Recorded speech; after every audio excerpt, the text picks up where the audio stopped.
my armor. Vegas scanned them and brought up information about the group in the Doomslayer's hut. They were not heroes per se, but sidekicks working for the Endeavor Agency. In other words, rookies. The flaming sidekickers shook with fear at the blood-drenched sight of the vigilante responsible for so much destruction on Island. Vernon remembered how she wanted to pay him back for putting Endeavor in the hospital, but now that she and her friends were face-to-face with him, she was seriously reconsidering what she had proclaimed before. Putting away his satanas, the Slayer walked towards the frightened sidekicks.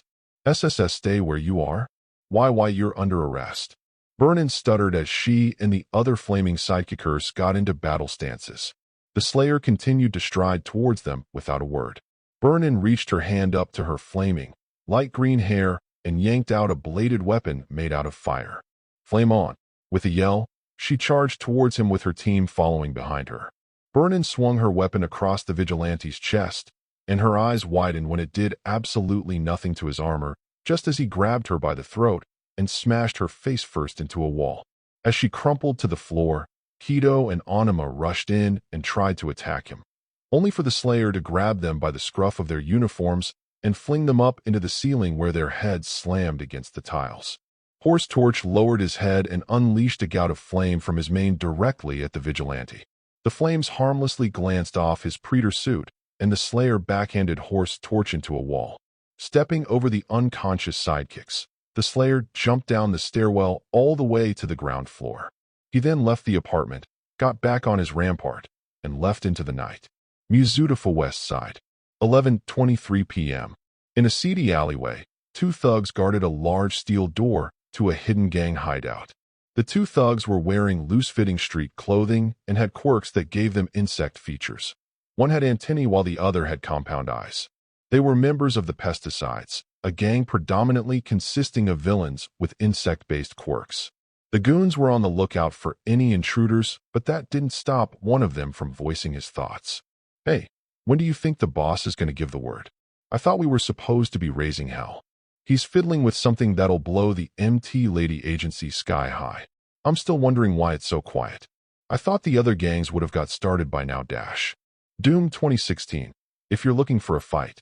A bright light at the other end of the alleyway suddenly blinded the thugs. They pulled out their guns just as the sounds of a loud engine coming to life reverberated through the alley. The Doomslayer revved the engine and drove through the alleyway towards the panicking thugs who frantically shot at him. They were ground into bloody mulch by his spiked treads as he rammed through the steel door and right into a group of disoriented villains who met the same gruesome fate. He skidded his rampart to a halt, grinding the dead villains beneath his treads and glaring at his targets.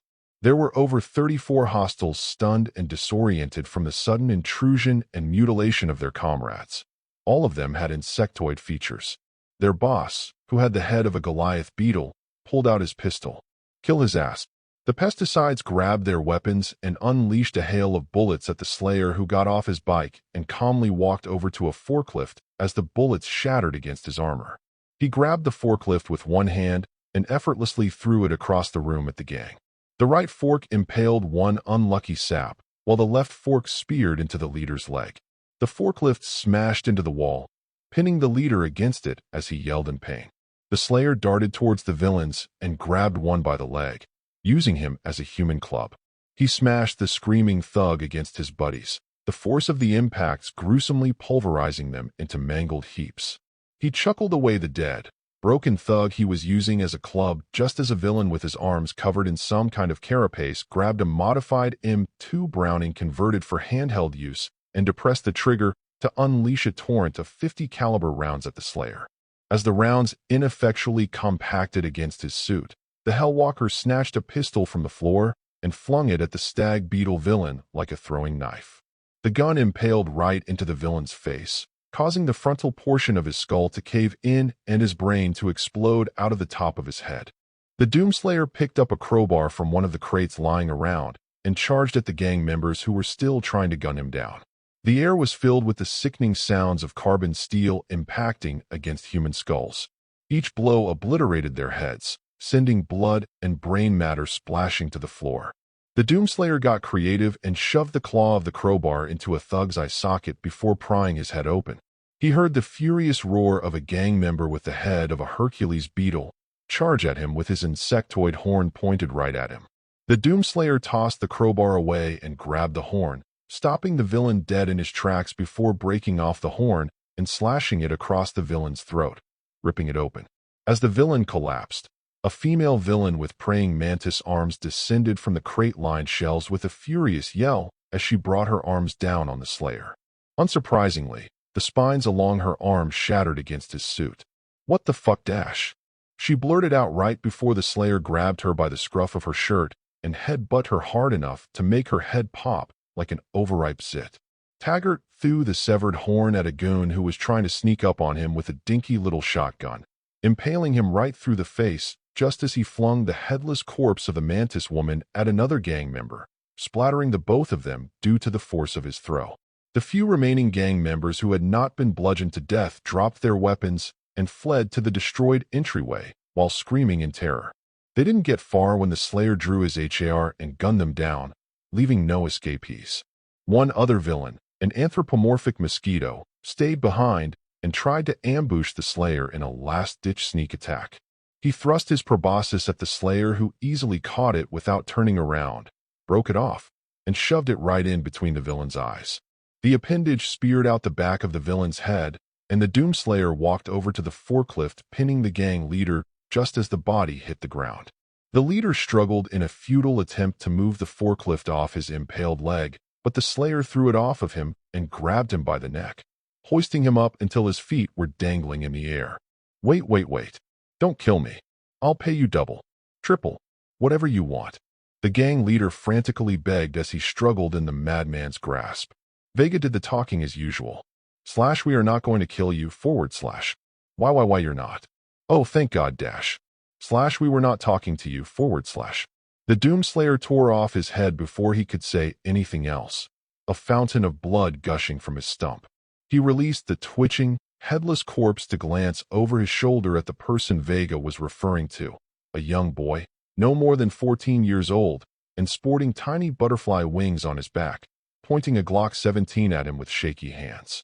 The doomslayer glared at the boy, not with anger but instead with sympathy. The boy was the reason he did not use his guns during the fight. He saw the kid before the gang attacked him and did not want him to be killed by his more destructive weaponry. By the slayer's guess, the boy was probably led on the wrong path and ended up joining the gang because he felt like he had no other option left for him. His parents probably let him down big time. He was going to fix that. The doomslayer dropped the head and slowly walked towards the boy, who still pointed his gun at him but did not fire. The slayer closed the distance, got down on one knee, and gently took the handgun out of the boy's hands.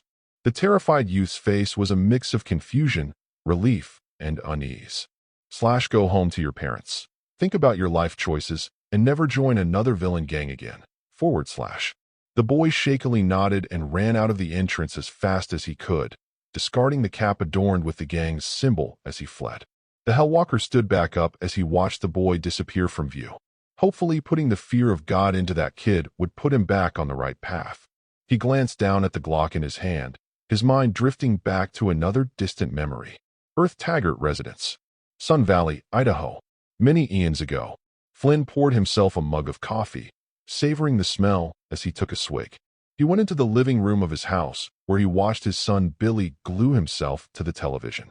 He was watching the Saturday morning cartoon Commander Keen, a show about a spacefaring young boy who took down extraterrestrial baddies with a tiny laser gun. He viewed the main character vaporize a tentacled monster with his laser pistol, stylishly twirling the weapon before holstering it. Billy looked up to his father with an excited smile. "Can you do that, Daddy?" Flynn chuckled as he set his mug down on the coffee table. "Well, your pop can do a lot of things, but I think I can learn a new trick or two." Beautiful West Side. Present time. The slayer stared at the weapon for a few more seconds before crushing it in his grip, discarding the broken scraps, and pulling out his EMG pistol. He twirled it around his trigger finger with impressive flair and holstered it into his hammerspace backpack. He allowed himself to smile a little. Even after all these eons in his war against hell, he still knew how to do that trick. It was his way of never forgetting Billy or the rest of his family. Before heading back to the rampart, Taggart noticed something underneath the overturned tables.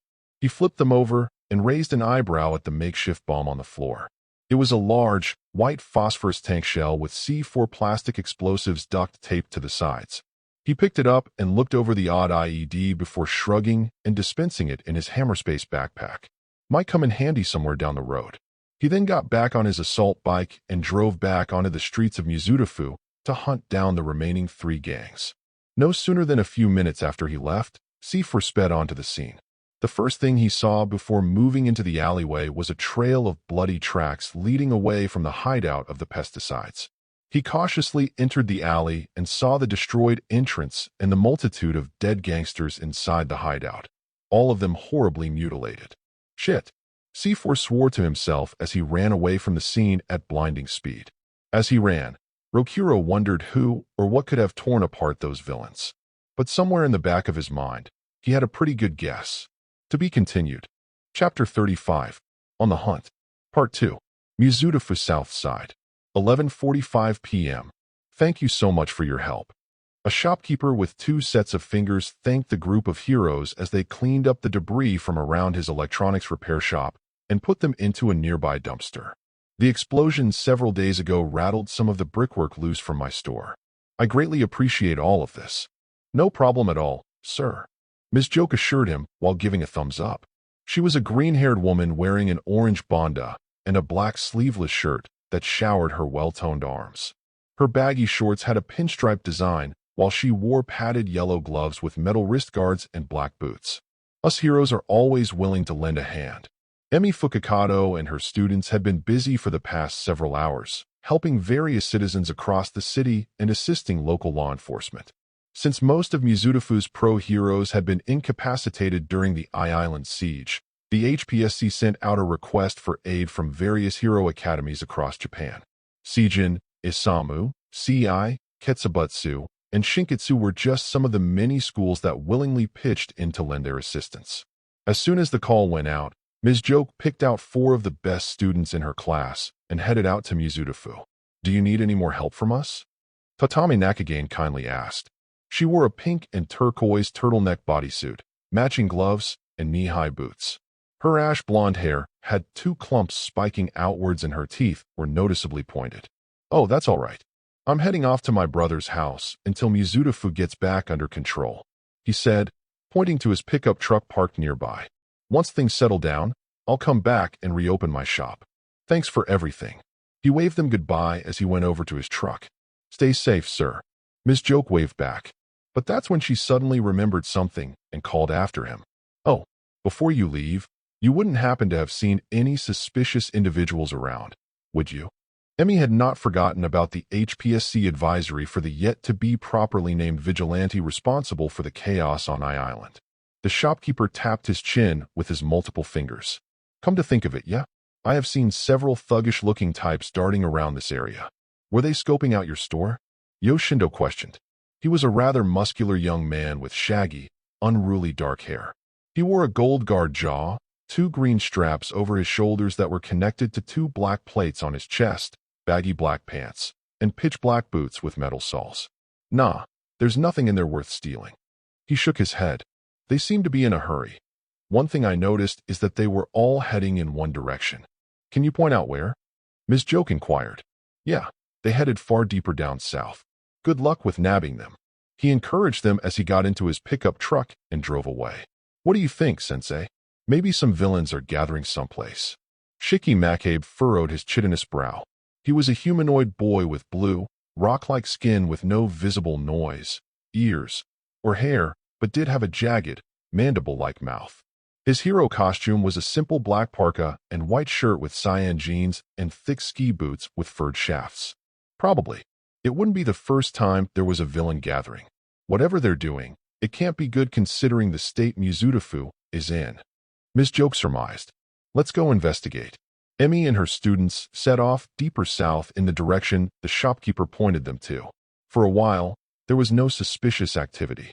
There was the occasional citizen who needed directions, but other than that, no signs of any villains. That is, until an hour later they spotted some unsavory individuals darting into the alleys. They cautiously followed them without being seen until they came before a huge, closed automotive warehouse. The teacher and her students ducked into an alleyway and witnessed the group of suspects knock on the door near the shutter gates. It opened, revealing a threatening-looking woman with tentacles for arms. She ushered them inside, and before closing the door, Ms. Joke could make out a large congregation of people inside. Something fishy is going on in there, but we can't be sure unless we get a better look. Ms. Joke narrowed her eyes. What about those crates over there? Itajiro Totiki suggested, pointing to a stack of large wooden containers up against the side of the warehouse. He was a sleepy-eyed teen with wavy black hair whose entire ensemble, from his shirt to his pants and boots, was black save for the large red scarf around his neck. Good eye, Emmy complimented as she and her students swiftly darted out of the alley and to the side of the building. They quietly climbed up on top of the crates and peeked through the windows. The heroes were shocked to see a massive crowd of villains inside the warehouse, almost too many to count. Most of them were gearing themselves up with various weapons while some were taking apart various automobiles, indicating that this was a large-scale chop shop. Ms. Joke spotted one man who was giving out orders to some of the crooks and recognized him as Stripped Bolt, the self-proclaimed king of the carjackers. Stripped Bolt was a very seedy-looking villain with bolts jutting out from his arms and smooth, heavily dyed hair colored yellow. He had braces over his sharp teeth and wore a striped suit with black pants. Emmy could only wonder why so many villains were gathered here, but by the looks of it, they were getting ready for something big. Sensei, what's the plan? Tatami asked her, slightly worried. Should we call for backup? Ms. Joke studied the situation very carefully. She scanned the room, picked out her targets, drew up a plan in her head, and smiled. No, we can take them. All of you listen carefully. Here's the plan. She began as her students moved closer to her. My support item can enhance the radius of outburst. I'll have the whole warehouse yucking it up in no time flat. Once that happens, Shindo, use vibrate to knock everybody off their feet while they're laughing. Got it. Shindo smirked eagerly. Tatami, I saw some piles of rope in there. Use those to tie them up. She instructed, Tatami nodding in response. I'll use stiffening to make the ropes unbreakable. They'll never be able to get free. Makabe said as he held up his hand. And I will take down anyone who tries to attack us. Itajiro bravely proclaimed as he placed a hand on his belt, tracing his fingers along the small, blunt throwing stars he used in conjunction with his boomerang quirk. I'm glad to see I trained you kids well, Emmy said proudly to her students. She took out the microphone-like support item holstered to her belt and twirled it. Are you all ready? Her students nodded and she slowly opened the window, clambering inside the warehouse unseen. Ms. Joke ducked behind some tool cabinets and stealthily moved through the warehouse until she saw the perfect spot, a stripped-down convertible. Smirking, she hopped up on top of the vehicle's roof and whistled loudly to attract everyone's attention. Hello, baddies of Mizutofu. Are you ready for some laughs tonight? Ms. Joke announced into her microphone. Oh shit, it's Ms. Joke, one of the villains gasped. Did I ever tell you all about the one-legged man in a football match? She started with a wink. Well, the kickoff was Dash. Before Emmy's quirk could activate and incapacitate the small army of villains, the air behind her shimmered, and a man with scaly skin and chameleon-like eyes decloaked just as he whacked her in the back of the head with a tonfa. Her whole body went slack as her vision became dark, falling to the floor almost lifelessly. The villains started cheering and hooting as the scaly villain who knocked her out bowed to his comrades. Sensei, Shino exclaimed as he broke open the window and tried to enter the warehouse, only to be held back by his panicking friends. Freeze! A villain shouted as he pointed at them. A monochrome sphere enveloped the students, and they froze in suspended animation, allowing a tentacled villainess to grab them and pull them inside where they were swarmed by criminals and tied up. As the sounds of cruel laughter emanated from the chop shop, the sounds of a motorcycle slowly approached the building. The roughed-up teens were thrown against the far wall along with their unconscious teacher as the villains crowded around them, all of them snickering and cracking their knuckles. Many of them were armed with clubs, chains, knives, and all manner of deadly implements. Some of them even had guns. Stripped Bolt emerged from the crowd with a smug grin as he grabbed Shindo by his neck and brought him up to his face. Shindo's nose wrinkled. The villain reeked of aftershave and cigarettes. Tell me something, Spunk Stain. When you and your buddies saw the whole crowd of villains, Did you honestly think you could take all of us on? Stripped Bolt mocked as his cohorts chuckled. Take these ropes off us and find out. Shindo dared, unwilling to cower before the villains. Stripped Bolt smirked as he tossed Shindao against the wall beside his friends and teacher. I'm gonna level with ya, kid. We could use some entertainment before we raise hell across Mizudafu. Ain't that right, guys? His cohorts cheered and laughed at the growing dread of the Ketsubutsu students. Meanwhile, the Doomslayer silently entered through the door and locked it behind him. He noted how all of the villains, close to about 70 or so, had their backs turned, completely oblivious to his entrance. It was almost sad how stupid these criminals are. He tilted his head to the left to get a better look at what they were all crowded around. He could make out a group tied up of teens in hero costumes being accosted by the gang and a hero with green hair, wearing a bandana, slumped against a wall, unmoving. The Slayer sighed through his nose in resignation and annoyance. Looks like he was going to end up traumatizing another bunch of heroes in training. Just his luck. First things first, he needed to get the students away from the villains before he dove in guns blazing. The warehouse was pretty large. The interior alone was as big as a full-length soccer field. It was more than enough room for the teens to find a place to get their teacher and themselves away from the upcoming shit show. The first step was to get the gang's attention and lure them away from the teens. Easy. Let's start with you, cutie. Stripped Bolt grabbed Tatami by the hair and forced him to look up at him, while his goons restrained her friends who struggled to help her. My boys can be real sick pieces of shit. It takes a lot for them to get off. Do you get what I'm saying? You will shake that ass for us while you watch me and my boys kneecap your friends. He smiled cruelly, the bolts on his arms sharpening to razor-edged points as tears pricked Tatami's eyes. Then we'll see how fucking high and mighty you heroes are, dash. Stripped Bolt's head instantly exploded when a blue light shot through his skull, showering Tatami and some of the villains present with blood and brain matter. The stunned villains snapped their heads around to see a tall man in green armor running away from them while giving them the finger. Enraged over the death of their leader, the horde of criminals gave chase while yelling angry curses and death threats. The Slayer didn't have to run far as he stopped near the area where they did most of their disassembly operations. As the Doomslayer faced the charging crowd, he spotted the students quickly fleeing while dragging their teacher over to a parked sports car at the other end of the warehouse and hiding behind it. Leonard Skinner Free Bird, Kingsman Edit. With the teens a safe distance away, the Slayer twirled his EMG pistol and went to work. He charged into the approaching crowd, ducking and weaving through their ranks as he fired his EMG at his targets. He scored precise headshots as the crooks quickly retaliated, attempting to attack with their weapons and quirks. But the Slayer swiftly avoided their blows to disorient the villains and popped several of them in the head. A villain with sledgehammers for hands swung his appendages at him, but the Slayer rammed his fist right through his chest and used him as a meat shield when some members of the gang shot at the Slayer. Granted, he didn't need a shield since his suit could shrug off the bullets, but it was a spur of the moment. He chucked the perforated body at the crowd, plugging a few more of them with his EMG before one villain snuck up from behind and blasted the back of his head with a shotgun at point-blank range. Of course, it didn't so much as leave a scratch on his helmet and responded by smashing his elbow into the villain's face, caving in his skull.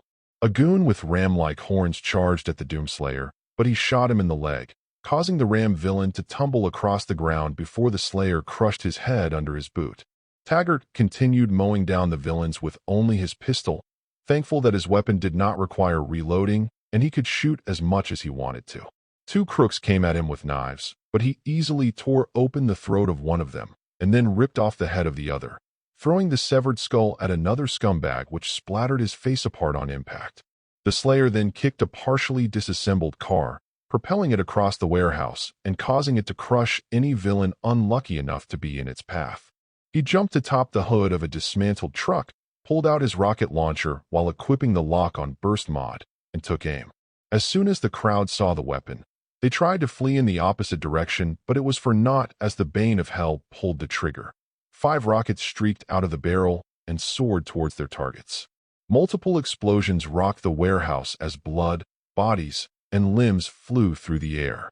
The Doomslayer put away his weapon and jumped into the air with his fists raised above his head. He slammed them down upon 2 wounded villains, pulping their skulls and pancaking their bodies as well. A villain with a nail-covered bat swung his weapon at the Slayer, but he caught his arm before tearing it off at the shoulder and uppercutting the villain's head off. He picked up the spiked bat and pointed it threateningly at the scattered villains as if challenging them to attack him. Whether it was out of desperation, bravery, or sheer incompetence, the villains rushed at Flynn with angry yells. What followed was a bloody display of raw brutality as the Doomslayers smashed their skulls like a rampaging berserker. Every head popped like bloody balloons from the force of his swings, painting the ground red as bits and pieces of scalps and brain matter stuck to the nail. One gang member slipped and fell on one of the puddles of blood, allowing the Slayer to slam his bat down upon his head and further staining the floor with blood. He sidestepped an attacking villain and swung the bat at the back of his head, destroying a chunk of his skull and breaking the bat in half. This did not deter the Slayer. He dodged a villain with spears for arms before shoving the broken end of the bat into his throat. A diminutive crook with fur covering his arms and sharp claws leaped up at the Doomslayer and lashed onto his face, ineffectually clawing at his helmet before the Slayer yanked him off his head, slammed him onto a table, and decapitated him with a swift downward chop of his hand. Shindo and the others shook like leaves as they cowered behind the sports car. Tatami withdrew her head into her body, so she didn't have to listen to the slaughter. Shindo desperately tried to shake Ms. Joke awake, while Itajiro and Makabe dared not look over the car to see the madness unfolding. As the Doomslayer crushed another villain's head with his bare hands, he spotted a large car engine hanging from heavy chains on an engine stand nearby. Taggart went over to the stand, firmly grasped the chains, and tore the engine away from the foundations, swinging it over his head like a flail. He swung the makeshift weapon into the head of a criminal, sending his head flying off his shoulders. With disturbingly skillful ease, the Slayer pulverized the attacking villains left and right.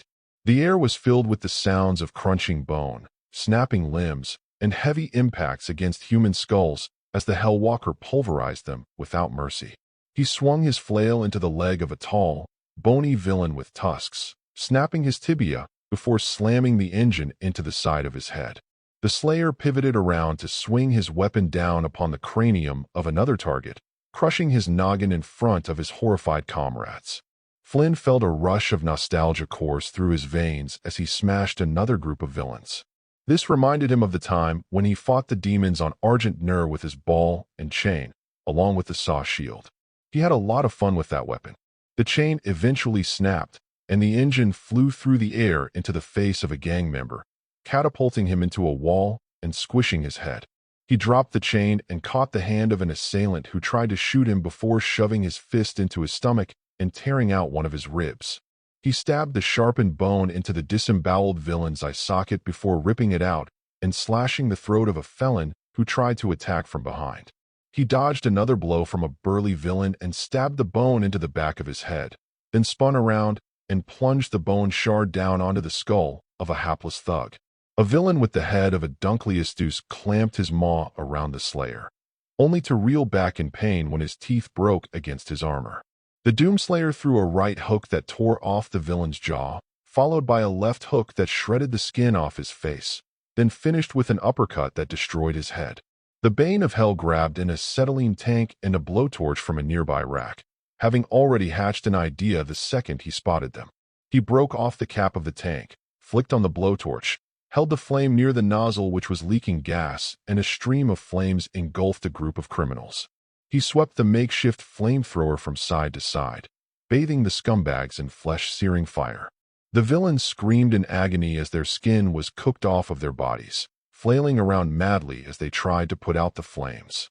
Several thugs armed with pistols and shotguns fired at the Slayer, who responded by throwing the acetylene tank at one of them and quick-drawing his EMG pistol, firing a charged shot at the tank. The explosion took out multiple gang members, sending Gibbs scattering across the warehouse like party streamers while the fires were beginning to spread. The Doomslayer witnessed a gray-skinned villain pointing at him and, out of instinct, dodged out of the way just as the villain yelled, "Freeze!" A gray sphere appeared where Taggart once stood, and before the villain could redirect his attack, the Slayer flung the blowtorch right into the felon's mouth and pulled off another perfect shot with his pistol. The canister exploded, blowing apart the villain's head and setting his body aflame. He pulled out one of his satanas with his free hand and went right back into the thick of it. He slit open the stomach of one villain before shooting him in the head with his pistol as the felon clutched his organs. A villainess rushed at him with a machete, but he swiftly hacked her legs off and then shot her in the back of the head, swinging his satana in an arc to decapitate 3 villains simultaneously who converged on him. He could not help but wonder why none of them tried to make a run for it like the last gang, figuring it must have been pure stupidity. It almost made him pity them. Almost. One lucky criminal managed to thrust his knife into his back, but it shattered apart on impact, and the doomslayer put away his pistol, grabbing him by the throat. He snapped the goon's neck and threw him away towards one of the many piles of corpses haphazardly scattered around the chop shop. He ran his sawatana through several villains like shish kebab and heaved the whirring blade upwards, sawing them up the middle as their guts spilled to the floor. Please tell me it's over. Tatami sniffled within the confines of her own body as she tried her hardest to ignore the sounds of screaming and tearing flesh. Her friends weren't faring any better under the horrific circumstances, helpless to do anything. At this point, they realized that what they were listening to was only a fraction of what the vigilante had unleashed upon the Steel Sabers back on Island days ago. Macabe desperately tried to wrest his bindings off of him, but they were too tight to remove by force. He glanced at his frightened classmates, then laid eyes on the shaking form of Tatami. He just got an idea. Nakagain, retract your arms. Macabe quickly told her, causing the girl's head to pop out like a turtle. Huh? Oh, she realized what he meant. Tatami retracted her arms, allowing her to slip out of the ropes.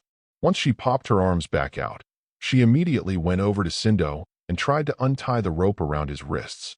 Tatami, hurry. Shindo pressured as the vigilante threw the criminals around like bloody ragdolls. I'm trying, she frantically replied, fumbling with the knot. Her shaking hands and emotional state of terror weren't helping things along. Meanwhile, a villainess with tentacled arms coiled her appendages around the Slayer's limbs to immobilize him. This did little to restrict his movements due to his demigod strength, and he yanked her forward towards him. He grabbed her by the arm, pulled out one of his upgraded grenades, and jammed the explosive down her throat.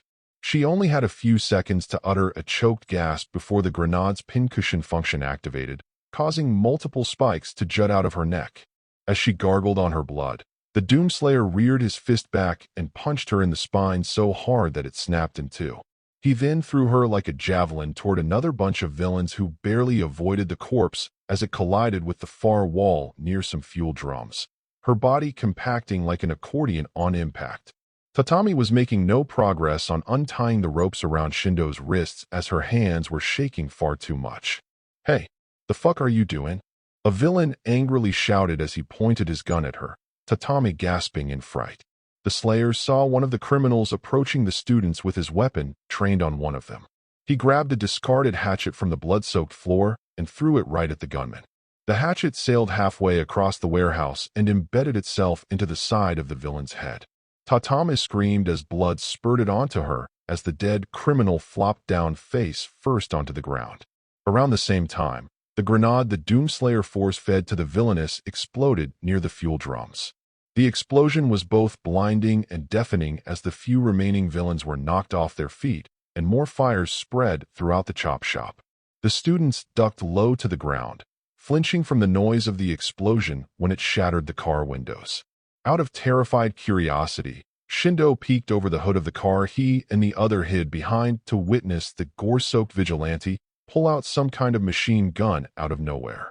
He watched him gun down the disoriented stragglers without a shred of mercy or stomp on their heads, crushing them violently. This man was a psychopath.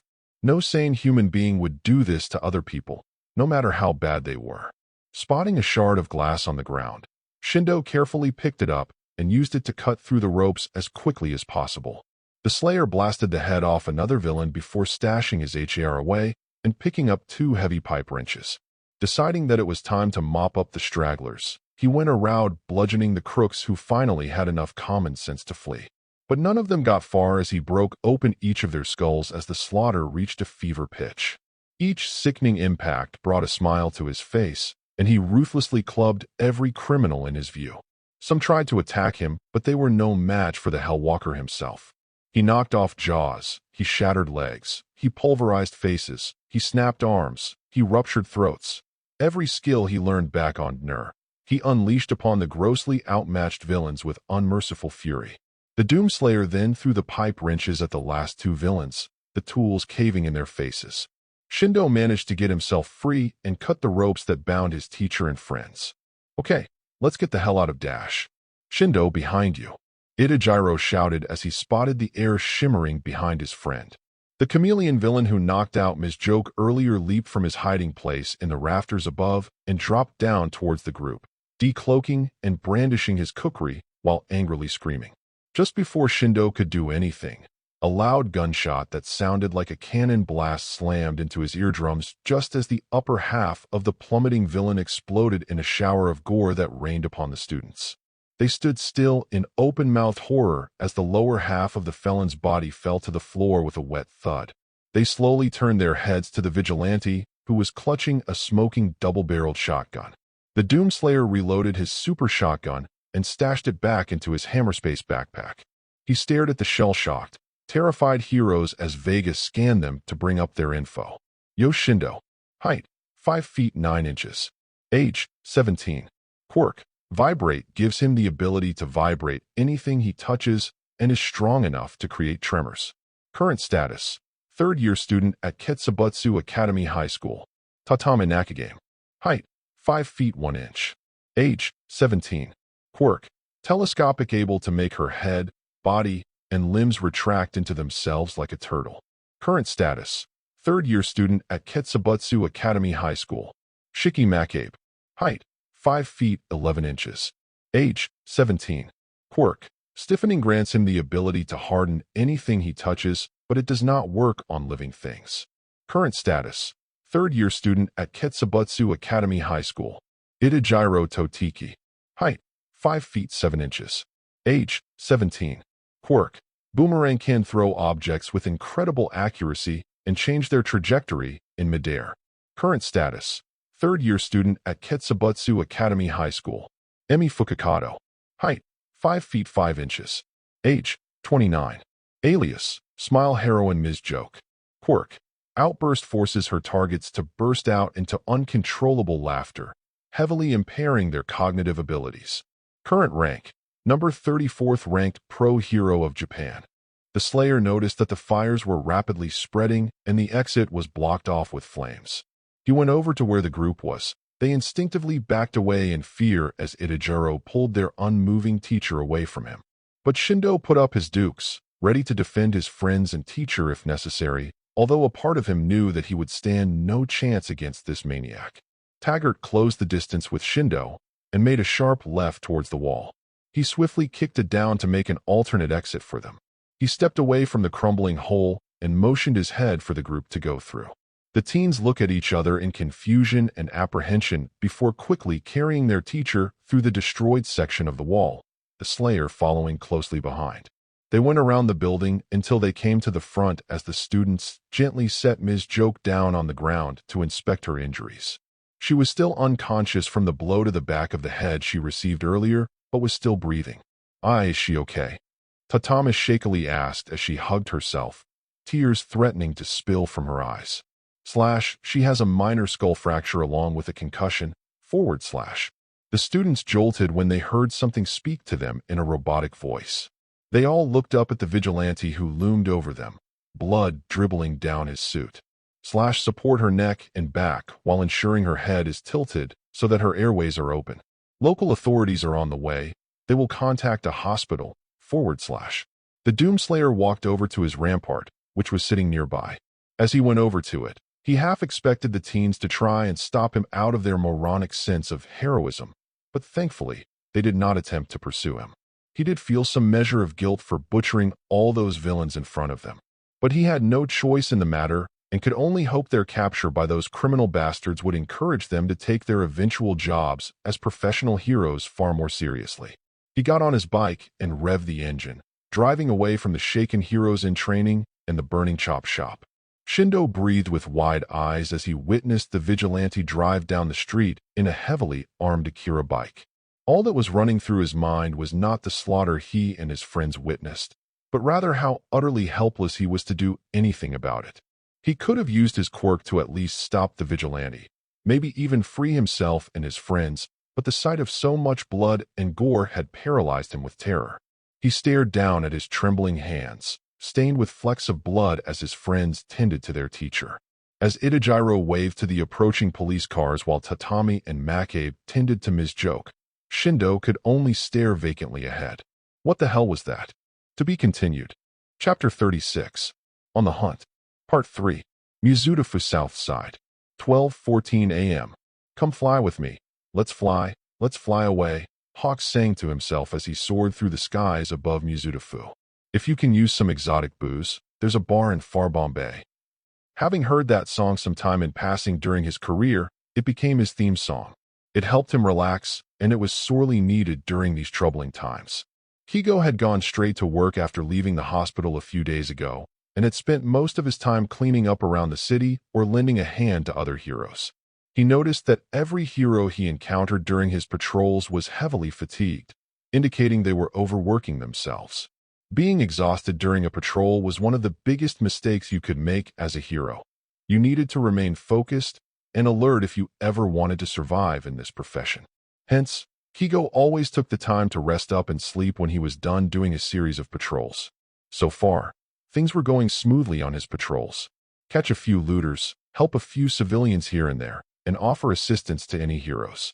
Feeling his cell phone vibrate, he fished it out of his pocket and looked at the screen to see a text from Rumi. Docs are doing last-minute checkups before I head out. Once I get myself changed into my hero costume, I'm hitting the streets. Thanks for bringing me my clothes, and hope to meet up with ya. Smiley face. You too? Glad to have you back. Hawk smiled as he put his phone away. It was good to see Rumi go back to her usual self after Eye Island, and after almost getting her eye gouged out by an insane ragdoll. He had returned to the hospital a day earlier to drop off her clothes as mentioned earlier, mostly ones she wore around her apartment. While there, he apologized to her for abruptly walking away when the subject of the vigilante started to turn in a less-than-ideal direction with her. Thankfully, Rumi was always quick to accept an apology, and the whole thing was water under a bridge. However, it did not stop Hawks from worrying about her violent tendencies resurging. The smell of something burning wafted past his nostrils made him glance to the right and see a plume of smoke nearby. With a flap of his red wings, he flew towards the source of the smoke. As he drew closer, he could see a fire truck, along with 2 police cars and an ambulance near a warehouse engulfed in flames. The firefighters were already spraying down the fire, but Hawks decided to lend a helping hand by summoning a large swath of feathers from his wings. He guided the feathers over to the fire, and they swirled around the conflagration, creating a gust of wind that blew away the flames. The firefighters stared in awe as Hawks touched down on the ground, his feathers floating back onto his wings. Didn't mean to steal your thunder, just wanted to help. Hawks said to the firefighters apologetically. Hey, we're always happy to have assistance from a hero. One of them patted him on the shoulder. Hawks smiled in response before looking at the now smoldering remains of the warehouse. Want to fill me in on what happened here? We're still trying to piece it together. A police officer came forward, saw the smoke, and headed over here with several other officers. Found a bunch of heroes in training scared to death, and their teacher unconscious on the ground. He pointed over to an ambulance where 2 paramedics were hauling Ms. Joke into the back via a stretcher. Hawks was alarmed to see Fukakato in such a state. Is she going to be all right? Paramedics say she has a concussion. They're taking her to the hospital right now, so there's hope that she'll recover. The officer remarked as the ambulance drove away. Hawks felt a little bit better, but that's when he noticed 4 young teens in hero costumes standing near one of the police cars. They looked like they had the living daylights scared out of them, and there were even splotches of what appeared to be blood on their costumes. What about them? Hawks motioned his head at the vacant-eyed teens. Not much to say about them. They've been quiet ever since the paramedics came. One of the firefighters said, shaking his head. It's a shame. I know they're training to be heroes, but some just can't handle it. Hawks kept staring at the teens in sympathy. It was true. He had personally seen some good friends drop out of UA back when he was young. They couldn't take the life-threatening dangers of hero work or the rigorous training they had to be put through. Kigo then spotted a red-stained trail leading away from the area. The markings appeared to belong to some kind of vehicle with treads. Is that blood? Yep. The cop shrugged. They were here when we arrived. I'd asked the kids, but they're too freaked out to answer any of our questions. I'm thinking about taking them down to the station and getting them settled down before they can dash. Everyone, get over here. One of the firefighters near the remains of the warehouse shouted. Hawks, the officers, and some other firefighters ran over to the warehouse and gasped. The smoke had cleared away to reveal a mass of burned, dead bodies amongst the smoldering wreckage. Every one of the corpses was in states of horrific dismemberment, disembowelment, and mutilation.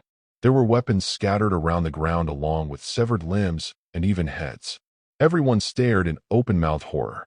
Christ, there's got to be at least 100 stiffs in there. An officer gagged, staggering backward. Hawks was disgusted at the sight. Seeing all of these dead bodies reminded him of the Steel Sabres massacre on I Island. A cold chill ran down his spine at the memory of that horrific event, something he or anyone else for that matter wouldn't be forgetting anytime soon. Kigo's communicator, an earpiece-like device that heroes used to contact each other, buzzed, and he brought a finger up to his ear to depress the button on the side of the device. Hawk's here, he answered. Kigo, came the frantic voice of Fat Gum. I need backup on the highway. It's a freaking massacre over here. What happened? Hawks quickly asked. I got over 50 dead bikers splattered across the road. I think they were a part of a villain gang. I called for police assistance, but they're tied up and I need help directing traffic. Fat Gum rattled off. I'll be there as soon as I can. Hang tight. Hawk said as he ended the call. Before he could even take flight, more calls came in. This is Airjet broadcasting to all available channels. I need immediate backup and medical personnel near the western side of Mizutofu. I have the burning sidekickers incapacitated and multiple villain casualties here. To anyone who can hear this, this is Uwabami. I just stumbled on the hideout of the insecticides. Oh God, there's bodies everywhere. Gang Orca here. My sidekicks and I are at a local casino. We put out the fires, but we discovered what's left of Don Puru's gang. We need the police here on the double, and someone tell the coroner he's going to be busy tonight. Kesajiri man, placing an urgent call for medical aid and firefighters. I have Master Driller unconscious and a burning store on the north side of Mizutofu. The requests for aid kept coming in by the second, and they were all the same. Hideouts on fire and multitudes of dead villains. Hawks could barely keep track of how many panic calls he was getting. It was steadily becoming overwhelming for the veteran pro hero, his mind attempting to process what the hell was going on, as this didn't seem to be some kind of gang war at work. But that's when a wave of dreadful realization came upon him. The descriptions of how the villains were massacred being babbled by frightened heroes over the comms were chillingly reminiscent of how the vigilante slaughtered the Steel Sabres. Too reminiscent. What if he was behind this sudden villain culling? The mere thought of the vigilante on the loose in Mizutofu, not just a few days after I Island, almost made Kigo's teeth chatter in fear. If this guy was already making the rounds, then it could mean bad news for any heroes caught in his path, even though Kigo knew the vigilante would not kill them. He looked over to the students by one of the police cars and hurried over to them. They glanced up at him, the trauma still evident on their faces. I know you four are in a bad place, but you need to tell me what happened here, right now. Hawks urgently asked them. The heroes in training appeared hesitant to answer, dismaying Kigo. That is until Yoshindo slowly stood up and swallowed, his hands clenching and unclenching. It was Bullet Train Yin route to Mizutofu. 12:17 a.m. Kana Tsutsumi silently gazed out the window, idly drumming her fingers on her lap impatiently as she sat in her seat. It was mostly vacant, save for a few other passengers dotted about the train car. In any other circumstance, most people would have been shocked to see the former pro-hero Lady Nagant, now a vigilante, sitting in full view of them. Luckily, Kano wore a disguise that helped conceal her identity, a large blonde wig covering her two-tone hair and a long trench coat. It worked all the time. While she was originally going to travel to the Shirmaine Prefecture to take down the slave trading ring, her plans had taken an unexpected yet welcome turn of events. 2 days earlier, she was about to board the train to Gatsu when she heard a news report on a nearby monitor in the station that the heroes in that region had already taken down the slave trading ring and arrested the ringleader as well as those who worked for him. As an added bonus, they also shut down the other illicit goods rings in Masuda, Hamada, and Izumo. This was a relief to Kana, since it meant that those women were rescued and the heroes were doing their jobs right for once. She returned to her hideout shortly after the news and checked the dark web on her laptop for any other slave rings the heroes might have missed. Thankfully, there were none, but there was some chatter about a huge score from the League of Villains, and Mizutofu was the target. Negan's stance on the League had varied over time. A couple of weeks ago, she did see some rumblings on the dark web about a group recruiting villains, but she just brushed it off as a bunch of diehards trying to make a name for themselves.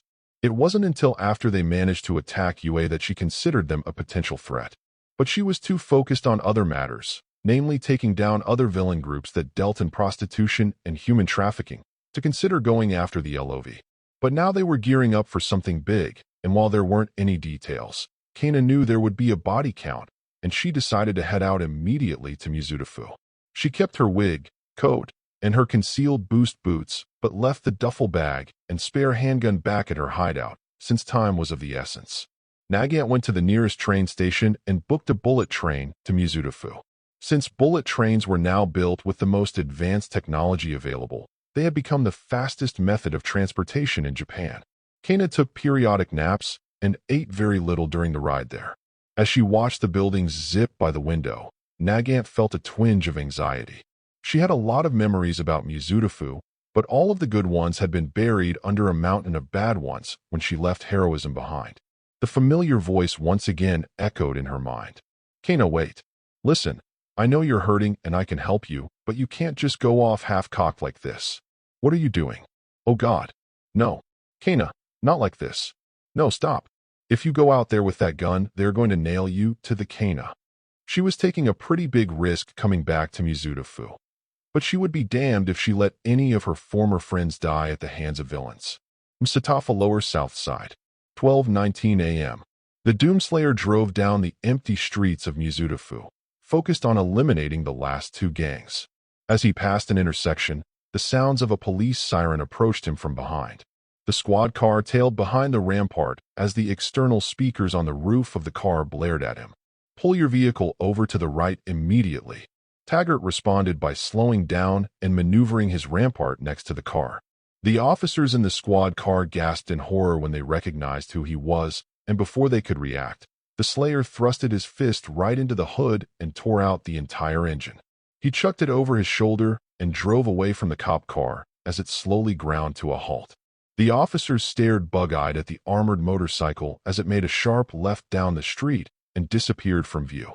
One of the officers rolled down his window and glanced out of it to look at the wrecked engine sitting just a few feet away from the car. Good luck explaining this to the chief, he muttered. The other cop slowly looked at his partner. Which one? The engine or my soiled pants? The Basilica observation room. And the Emmy for luckiest cops in the mortal realm goes to those two. Strife drawled. The Basilica was not only the headquarters of the Horsemen, but also the home of the Eternal Balance itself. Residing in a pocket dimension separate from the realms, the ancient temple-like fortification had existed long before the End War. The observation room was a circular arena lit by torches billowing greenish flames on the walls. The podium in the center of the room had a floating orb of liquid glass that showed the doomslayer driving down the road in an armored vehicle. Death, War, Strife, and Fury watched him intently. We should be doing something about him. While I am not against the Slayer eliminating all for one's thralls, a demigod is not meant to walk amongst mortals, let alone slaughter the malicious ones. War voiced his concerns. If the Eternal Balance does not see him as a threat, then he is not a threat. Death replied. This did little to ease War. Fury rubbed her chin in amusement at Death's retort. I'm fairly certain you'll find yourself eating those words when he does. Death showed no reaction or annoyance. Are you guys sure we can't just meet him and say hello? I mean, it can't be that hard. Strife reasoned. Let's just pop in for a spell when he's done with his rounds and have a chat with him so we can figure out what's what. Death, War, and Fury stared at Strife with deadpan expressions. And just how do you think he'll react when he sees us? Or when he finds out we're half angel and half demon? War pointed out to his brother. Well, it probably couldn't be bad, right? Strife innocently guessed. War sighed. We can't take that up to chance. We'll risk the Slayer seeing us as an enemy. Death affirmed, and I would rather not trade blows with him. Fury placed her hands and her hips smugly. You doubt our abilities, brother? I do not doubt our strength, Fury. But at the same time, I do not doubt his. Death glanced at his sister warningly. Fury's smirk vanished and glanced back at the glass orb showing the doomslayer. So, we still have no idea how arrived here. We're letting him do whatever he pleases, and the Ascendant Realm has no answers that could be of any use. I'd say our situation has not improved. Death and War didn't say anything. Fury accurately summed up their plight pretty well. Strife couldn't find any kind of humorous retort that could alleviate their mood. But then, a thought came into his head that blossomed into a potentially good idea. The first good idea he had in centuries. Wait a sec. The Doomslayer is supposed to be the boogeyman of demonkind, right? Susu, maybe Hell might know something none of us don't. Strife offered. His brothers and sister gave him curious looks. But then they started seriously contemplating their brother's suggestion. It's possible. Surely some demons know of the Doomslayer prophecy. War surmised. But whether or not they believe in it is unknown. Then we interrogate any demon we come across. Fury said, her hand inching towards scorn in anticipation. This excursion should be a delight. Hold up. I didn't say we were going to kick the crap out of every single demon for info, as much as I'd love to.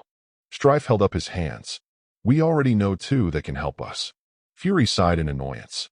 Surely you aren't referring to Volgrim and Dis, are you? Why not? They're the only demons we know who are remotely friendly. Strife pointed out. You are correct in that regard. They keep us up to date on any higher demons who could ascend to the rank of a hell god. If there is anyone in hell that might know more of the Doomslayer, it's them. War agreed. The three riders looked to Death since he had the final say due to his status as leader. Death folded his arms in contemplation over Strife's suggestion. His brother brought up a salient point. Volgrim and Dis were literally the only two demons in existence that were considered allies to the Horsemen and the Ascendant Realm. They kept both parties up to date on whatever was going on in hell, mainly demons that could become too strong in the future. Since the Dark Lord and all other ruling castes had been killed during the End War, the denizens of the Dark Realm had formed into tribal clans that constantly fought each other for dominance over the decimated circles of hell. However, they would constantly be plunged into a near-endless cycle of petty infighting and backstabbing subterfuge by their subordinates, thus ruining any chance of a demon ascending to power. However, there was the rare chance that a demon could retain control and gain strength over time until they became a serious threat. Thus, Volgrim and Dis would contact the Horsemen if a demon became too big for their britches, and the four riders would travel to hell to eliminate said demon. Those two had been to every corner of the 9 circles and knew every tale, passage, and legend of the Dark Realm. Volgrim and Dis had to know more about the Doomslayer if the Horsemen or anyone in the Ascendant Realm wanted to untangle the bloody mystery surrounding the Bane of Hell. Make the preparations. We travel to hell tonight. Death announced. Muzutafut General Hospital. 12:25 a.m. What do you mean I have to take a radiation test? Maruko all but shouted at the doctor. Dr. Ryu Yoshida sighed at Rumi's attitude. Ryu was a humanoid man with a distinct appearance that made him look like a character out of Club Penguin. I apologize for this last-minute notification, Ms. Usagiyama, but this was at the request of our government. Even though there has been no radioactive contamination from the explosion on I Island, they still want everyone who was evacuated from there to be tested for potential radiation poisoning as a safety precaution. Maruko, sitting on her bed and still clad in her hospital gown, frowned despondently. Why couldn't you guys have done it when I got here? We were busy treating the heroes after the I Island siege, and the request just came an hour ago, Dr. Yoshida informed. We're currently testing multiple heroes admitted here, and we're doing our best to get them back on duty as fast as we can. Now, if you'll hold out your arm for me, I can take a blood sample for the test. Sighing, Maruko held out her arm, and the doctor pulled out a small syringe from his coat pocket. How long is this going to take? As long as it has to, Ms. Usagiyama. This sort of thing can't be rushed. Dr. Yoshida answered as he injected the needle into her arm and withdrew a bit of her blood. I can't give you an exact estimate on when it will be done, so please just bear with us for a while. He continued as he dabbed the tiny wound with a cotton swab, placed an adhesive band-aid on it, and left the room. Rumi had a pouting frown on her face as her ears drooped. She glanced to her right at the clothes that Hawks brought her, neatly folded on a chair. RRRGH. Maruko groaned in frustration as she laid back on her bed. She hated this. All she wanted to do was go back out there, bust some rowdy villains, and maybe start searching for the vigilante. But unless she wanted another earful from Recovery Girl, Rumi would have to bear with the weight. Someone seems to be in rather dour spirits this night. Came a voice from the door. Maruko sat up and a doctor with a familiar, wild orange haircut stood in the doorway. Oh, why ya? Maruko hastily replied, trying to appear professional. Say, haven't I met you before? If I remember correctly, I offered you help some days ago when you almost tripped. The doctor answered, holding out his hand. Dr. Lakida, I'm the psychologist here. It is a pleasure to meet you. Pleasure's all mine. Maruko responded, shaking his hand. So you're here to check if I'm nuts or not? Dr. Lakida chuckled humorously. Goodness me, someone has a rather low opinion of my profession. Sometimes I like to have a friendly conversation with the patients here whenever they have a pall of depression. He elaborated as he pulled up a chair and sat down. Tell me, is there something on your mind that's troubling you? At first, Rumi wanted to say that nothing was wrong, but did not want to turn away someone who simply wanted to help. She decided that maybe it wouldn't hurt to open up a little. I've been dealing with a lot since Island. She admitted, idly scratching her ear. Ah, I see. Such a terrible incident. I can only imagine what went on over there. Dr. Lakida shook his head. You can't, Doc. You really can't. Maruko said, remembering all of the dead bodies and the sea of carnage. Apologies. I did not mean to make you relive any bad memories. He held up a hand. How are you feeling now? I want to get back out there and do my damn job. Maruko huffed. I'm not meant to be sitting here doing nothing. I'm the rabbit heroine for crying out loud. I should be out there busting some villain ass, and they still want me to take some stupid tests. I understand your frustrations, miss. I'm well aware that you are the most action-oriented heroine in Japan. The doctor pointed out. And you know it. Maruko beamed. Delighted to hear someone didn't have a problem with how she did things. A gal like me loves being in the thick of it, risking life and limb. Oh, I've seen many videos of you in action. You revel in the thrill of battle and the challenge of a strong opponent. Dr. Lakida continued, earning a pleased grin from Rumi. But then, his words took on a dark tone, accompanied by a sinister smirk. But Island must have changed how you perceive combat and violence, didn't it? Did it make you shun your usual tactics? Did it make you relish in the brutality of it all? Did it make you want to embrace every form of ultra-violence imaginable and unleash it upon your foes? Maruko was honestly caught off guard by the sudden shift this conversation had taken. She felt a brief sting of panic, worried that she might let slip that she used to be Tiger Bunny. Nope, not at all. She hesitantly answered. The unnerving smirk lingered on the doctor's face for a few seconds before he broke out into an ear-to-ear smile with a clap of his hands. That's wonderful to hear. Even in the face of such overwhelming violence, you still adhere to your oath as a professional hero. Great job. Maruko felt somewhat relieved that this was just a simple test of character, but she was still on edge by this man. A hero must always keep their integrity and morals in check. We wouldn't want you to end up like that horrible vigilante, do we? Dr. Lakida lectured. She hesitated to answer for a moment, reminded of how he saved the hostages and patched her up after she was wounded in battle. I wouldn't say he's completely horrible. She trailed off in a rare moment of vulnerability. Developing Stockholm Syndrome, perhaps. He insinuated as he stroked his bright orange goatee. God, I hope not. She blurted out with a mirthless chuckle. In that case, I can see nothing wrong with your current state of mind. He confirmed with stylish flair. I have other patients I need to tend to, so adieu, my dear. He then left the room, closing the door behind him. Rumi was left staring at the closed door, still heavily perturbed by the odd encounter. Well, that was fucking weird. She muttered to herself. Dr. Lakida walked through the halls before finding a storage closet and entering it. He shut off the lights and slipped into the shadows, emerging from them in an alleyway a few feet away from the hospital. He shifted back to his Nordic attire as he walked down the garbage-littered alley, a content grin on his face. German Gander slithered out of nowhere around his shoulder, and stared at him questioningly. Loki noticed this and gently petted its head. "Just testing the waters, my pet. Usajiyama can deny her bloodlust all she wants, but I have a feeling she'll embrace her true destiny soon enough." To be continued. On the Hunt. Part 4. Mizuta Lower South Side. 12:34 p.m. A henchman patrolling the lush grounds around a high-class car dealership yawned sleepily as he drummed his fingers on the pistol holstered to his hip. He glanced up at the top floor of the two-story building. The sounds of a loud party going on inside could be heard. The guard grunted in discomfort as he waved the pink petals away from his face due to the cherry blossom trees dotting the area. He leaned against one of the trees and checked his watch, grunting with a shake of his head. "We shouldn't be dicking around like this. We got orders from all for one. At least have the courtesy to obey high dash." The villain was suddenly yanked into the bushes from behind, and a loud snap, followed by the tearing of flesh, stained the cherry blossoms above in crimson fluids. The doomslayer emerged from the bushes and snapped off a branch from the tree before flinging it towards another guard on the opposite end of the grounds. The tree limbs speared into the back of his head and through his left eye socket, the body slumping onto the grass afterwards.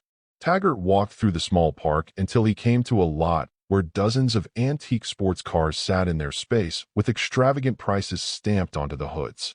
He glanced up at the intricately modeled car dealership as Vega brought up info on their next target, which he gathered by hacking the computers inside. Fatal Ficus was a well-known car dealer under his assumed identity, but was actually a notorious villain.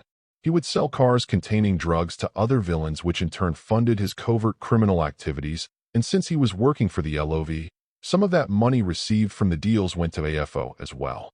Vega accessed the interior cameras, and his HUD showed the villain and a bunch of his henchmen enjoying a party of sorts in a lavish lounge. Judging from what he heard the goon say earlier, the Slayer guessed that Fatal Ficus disobeyed AFO's orders to host a little shindig for his toadies while the rest of the gangs were busy attacking heroes and law enforcement. Too bad his decision was going to bite him on the ass hard.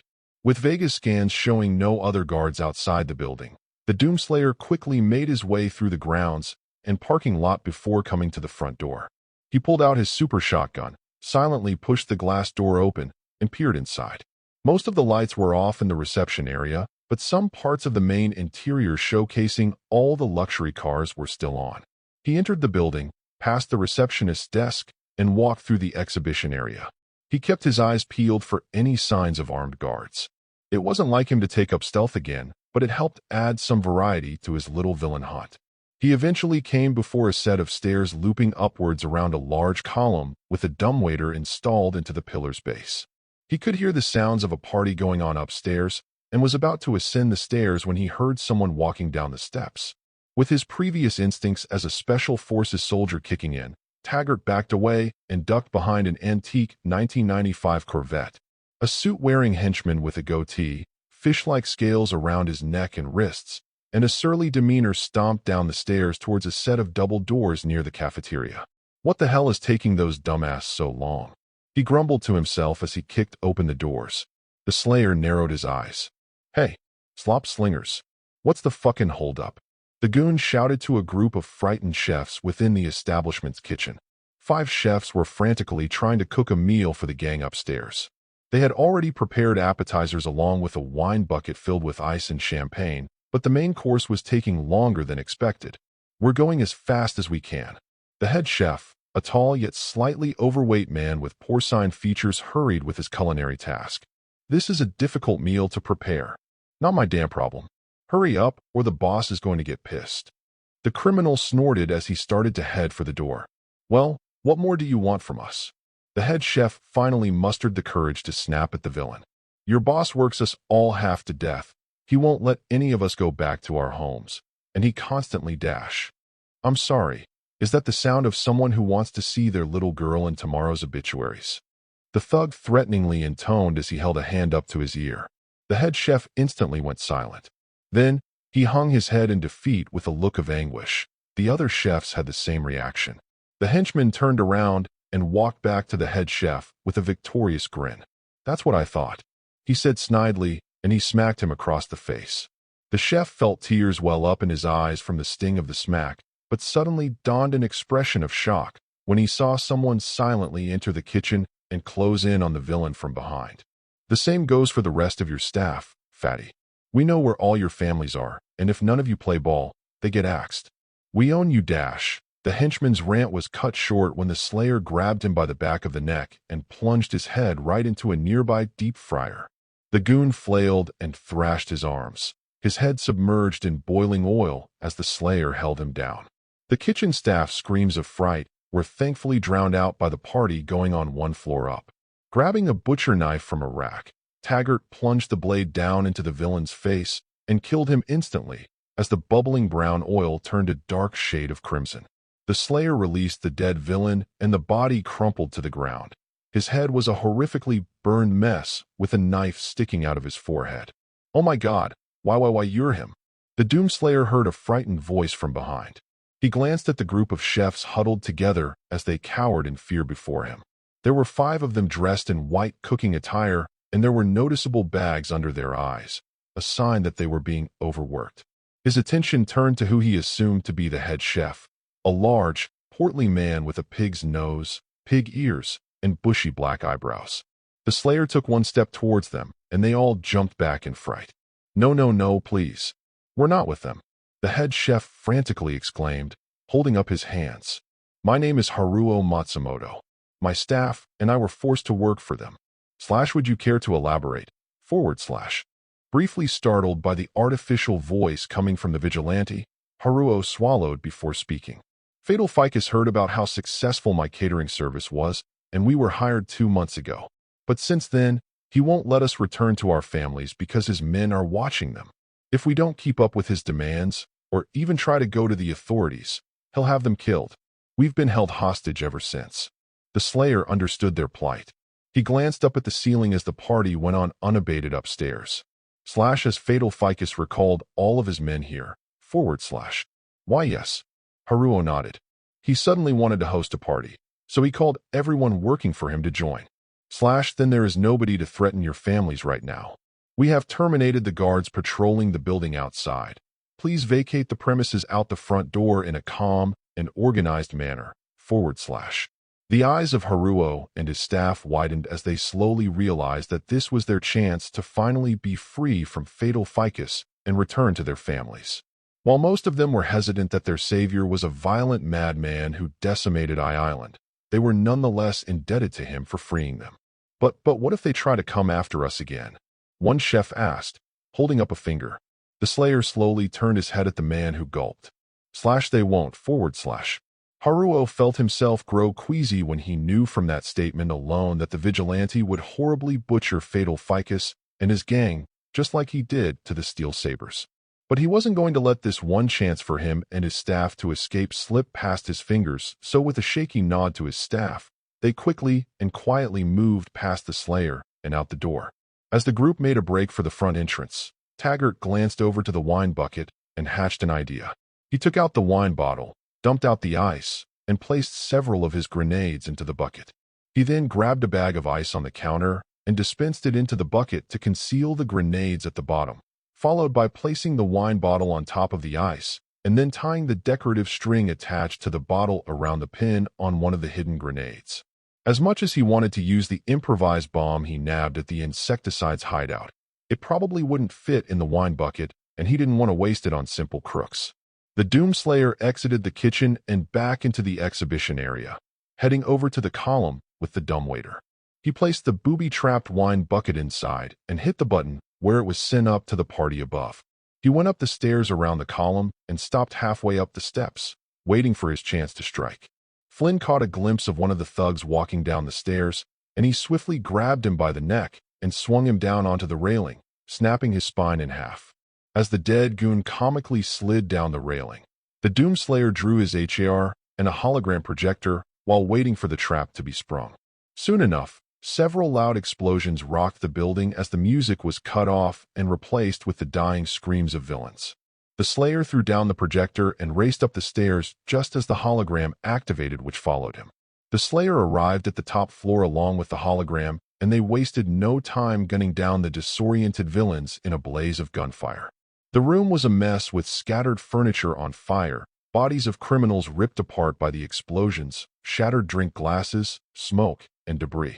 Though some villains were away from the blast and managed to survive, they had no time to recover from their concussions as 50 caliber FMJ rounds tore through their bodies. The bane of hell and the hologram swept throughout the room, shooting any villains who were downed or tried to fight back. The explosion had taken out the bulk of the gang who had quirks, leaving only ones who were quirkless to grab whatever handgun they had on their person and fire at the pair. But the bullets ineffectually shattered against the Slayer's armor or went right through the hologram as they were put down like rabid dogs in a burst of heavy gunfire. 8 criminals crammed into the elevator at the far end of the room in an attempt to escape, but it was for naught when the Slayer fired a stream of micro-missiles at them just before the elevator doors shut, blowing them all apart in the tightly packed space and sending the damaged elevator hurtling down to the ground floor. In just a few short seconds, the Slayer and the Vega-controlled hologram had eliminated everyone in the room until Fatal Ficus suddenly sprang up from behind the couch with a shotgun and blasted the projector on the floor, causing the hologram to vanish. The Slayer glared at the villain, a stocky man with wooden skin and a bushy beard made out of ficus leaves wearing a gray suit and pants, and stomped towards him as he put away his HAR. Ficus shot at the Slayer with his scattergun over and over to no effect until he switched to launching a stream of razor-sharp leaves from his beard at him. The Slayer could only raise an eyebrow as the leaves pelted against his armor. Panicking, Fatal Ficus tried to flee, but the Slayer nabbed him by the neck and shoved him up against the wall.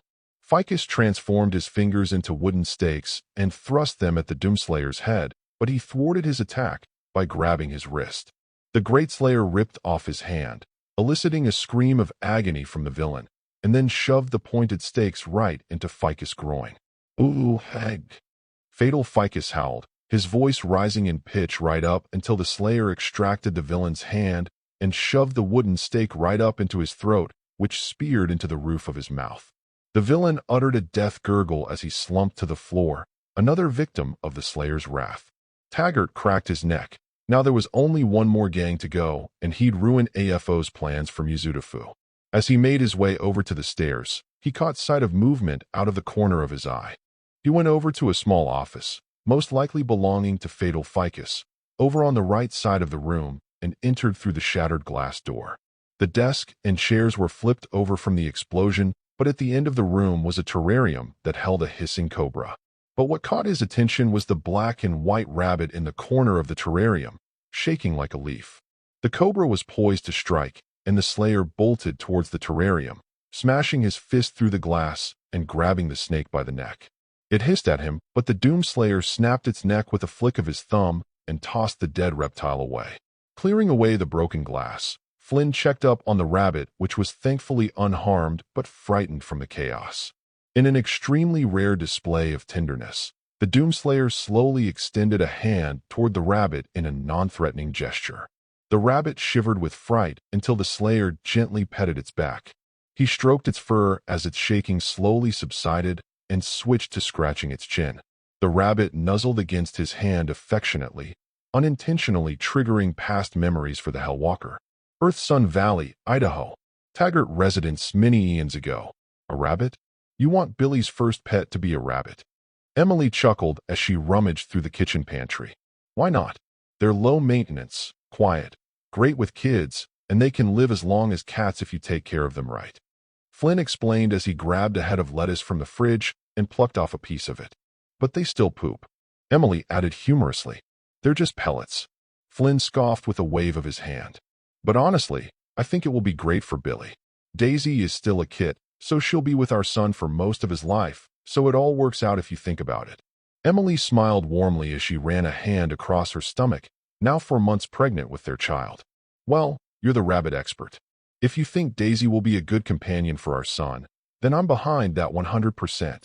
Taggart smiled with a nod before heading into the living room. Curled up on the couch was Daisy, his pet rabbit, snoozing comfortably. He clicked his tongue, and Daisy stirred awake, ears twitching as she instantly sighted the leaf of lettuce Taggart had in his hand. Hopping over, Daisy nibbled on the lettuce leaf as Flynn patted her head. Just you wait, girl. You're going to have a little brother soon. Mizuta Lower South Side. Present day, 12:59 a.m. The doomslayer closed his eyes as hard as he could. He had felt pain before, mostly when fighting against incredibly powerful demons. But the memories of his life before his battle against hell hurt the most. He noticed a chalkboard next to the terrarium that had 3 tally marks of how many rabbits were fed to the cobra written upon it. A part of him wished he could bring fatal ficus back to life, so he could kill him 1,000 more times. The slayer picked up the rabbit with one hand and went back to the stairs in silence. A distance away from the car dealership, 2 students from Shinkitsu High School ran down the sidewalk as quickly as they could.